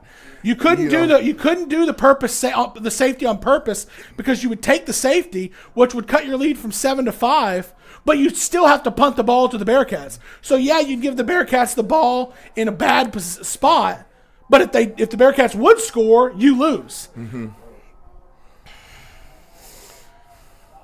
All right, 2nd and 9 from the 2. The snap. It's going to be Brown up the middle. Bearcats get their arms around him, immediately bring him down. He's going to get about 1 yard. And the Bearcats are going to call a timeout. Aiden Brown is at the 31-yard line, saying he wasn't down. I guess he might have been on some bodies. Either way, the referees blew the whistle. And 1:02 left. 3rd and 7. Bearcats, no timeouts left. So what we're going to see here is, I don't know what Commerce's want to do. This third down is going to be incredibly interesting here. There's no way you throw this ball. You don't want an incomplete pass to happen here and give the full extension of the clock. You've got to run the ball here, right? I'm all for getting tricky in certain situations, but actually in this one I absolutely agree, because if you think about it, if you do have an incompletion, that's 55 seconds on the clock at the best case scenario for Commerce. Then they punt, but they're punting from their own end zone. So can they get the punt off? And what are the odds if they're punting from their own end zone, they're going to punt the ball across midfield, very low. So you would end up with a scenario where the Bearcats have the ball, if with an incomplete pass, 1st and 10 on your own side of the field in a 7-point game. I think I'm going to run it, bring the clock all the way down to about 30 seconds or less, and punt the ball on 4th down. But we'll see what Commerce does here. If I'm Commerce, I'm going empty. I'm spreading this Bearcat defense out as wide as I can and letting your best athlete, number 1, Aiden Brown, get the ball. But they're not listening to me. Nope, they've got their big 305-pound lineman in the backfield. And the ball's on the ground. Aiden Brown picks it up. He's able to hold on to it and get it to the 5. He dropped the snap. But he was able to get it and recover it, and it is 4th down. The clock is running, and they're going to take this down to about 18 seconds left. So with 18 seconds left, I know the safety, you burned as much time as you can, but you're not going to burn 18 seconds left. What sort of tragedy could happen in that instance? Man, I wouldn't. So, I think they're going to call the timeout. So in this instance, like I said, they have to execute the punt. We have no idea what that looks like, because they haven't punted. Mm-hmm. So we have no idea what that looks like. Didn't see a lot of great punts in the warm-ups either. I remember they had like 4 kickers trying. I saw one good punt, but I have no idea who that is or anything. And that's in a non-pressure situation like this is, Ryan. Well, it's not even just the punt. It's you got to get a good snap. You got to catch the snap. You got to not get the punt blocked. I mean, honestly, one of the most heartbreaking scenarios I can think of for the Bearcats is them blocking the punt and it going out of the back of the end zone for a safety. Because now, yeah, you're getting the ball down 5, but it kind of puts you in a rough spot. But the Bearcats, man, you gotta. I think. Do you just go for it here, Ryan? Do you go for it? See what you can. What'd you just say? Okay, listen to me. You're gonna be able to run probably 10 seconds off the clock if you run the ball here. You have an electric athlete in the backfield that this is probably the only time we've stopped him. But okay, hold on though. You're not gonna run 10 seconds off the clock if you run the ball. In what world are they running the ball for 10 seconds and not gaining 6 yards? They're running a play. No, they're going to quick kick it. Or they're going to get the Bearcats to jump off sides or something. No, they're doing the safety. They're going to take a safety. And the Bearcats got to tackle him. Oh, no. Holding the end zone. That's a safety. But the clock, it doesn't matter. Oh, he ran out of bounds. He ran out of bounds, too. He ran out of bounds. At the 5. He ran out of bounds at the 5. Oh, my gosh. Guys, he ran out of bounds at the 5. So you decline that penalty. You get the ball first and goal at the 1. Well, one play from the 6 versus they have to punt. You got. Did he run out? He didn't run out of the back, right? No, he ran. I don't think he did because they would have blown it dead earlier. He ran out at the 5-yard line, 6 yard line. You're going to have one play. You're going to decline the holding penalty. Hold on. Let's see what the officials call here. They're huddling up. This is the. Oh my goodness! We're trying to get a replay in the booth. First down, Bearcats. First down, Bearcats. Ball at the 5-yard line. First down, Bearcats. Ball at the 5-yard line on the right hash. Unbelievable. The season comes down to this. 4 seconds on the clock. Bearcats down 7 with the ball at the Commerce Tiger 5. Oh, my gosh. So they were going to run the safety. And Aiden Brown ran around for so long. He should have just stepped out of the back of the end zone. He should have. He ran out of the end zone and ran out of bounds at the 5 with 4 seconds to go. Oh, my gosh. So we are in the exact flip scenario at the end of the first half. At the end of the first half, the Bearcats had a lead, and Commerce was trying to score as the half was ending. Well, here we are. The Bearcats have the ball, season on the line, at the Commerce Tiger 5-yard line.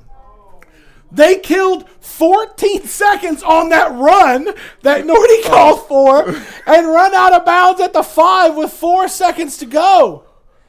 I called that run to try and get the first down. I thought he had. I just want to make a note. I thought the run was the dumbest idea I'd ever heard. And that's why. That's what they did. Bearcats have the ball. The only way the Bearcats even had a chance is by them doing exactly what they did. And here we go. First and goal from the 5. 4 seconds left. One play to try to give the Bearcats a chance to tie or take the lead. 2 backs behind Garrett Evans. Rolled out pass. Garrett Evans, end zone, incomplete. Oh, that clock ran an extra second when that ball hit. And this one is over. Commerce Tiger avoids. Commerce Tigers avoid the most disastrous ending to a game that I have ever seen on that play that gave the Bearcats first and goal from the 5. There's a lot of discussion around what the last that could be had about the last play and how this just ended, but you know what? This Bearcat football team, this senior class came such a long way from 0-9 to 4-8 to 9-3 and this sort of performance against such a good team in the Commerce Tigers. And hey, if you gave them at the beginning of the year and you told them you had one play from the 4-yard line, 5-yard line to keep your season going, that's what they would have wanted. And that's what they had here. Unfortunately, it just didn't go their way.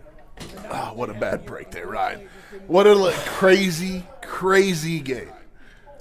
We talked about, with 3-4 minutes to go, how both teams could probably get 2 possessions each, and they both did. You had the opportunity to score first and goal from the 5-yard line.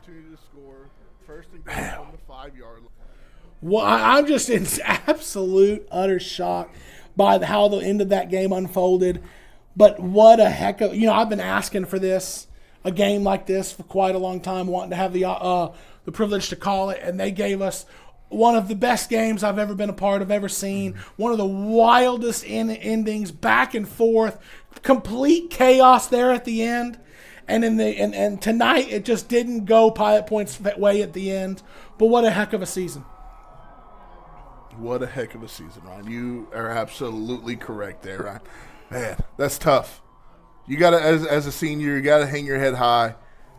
You put your best effort out there tonight. Unfortunately, came up short, but you've had one heck of a season.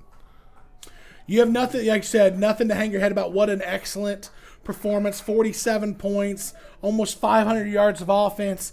Just, you can be proud of your performance. You literally left it all on the line, and it didn't come your way tonight. But I want to thank everybody for who were with us tonight.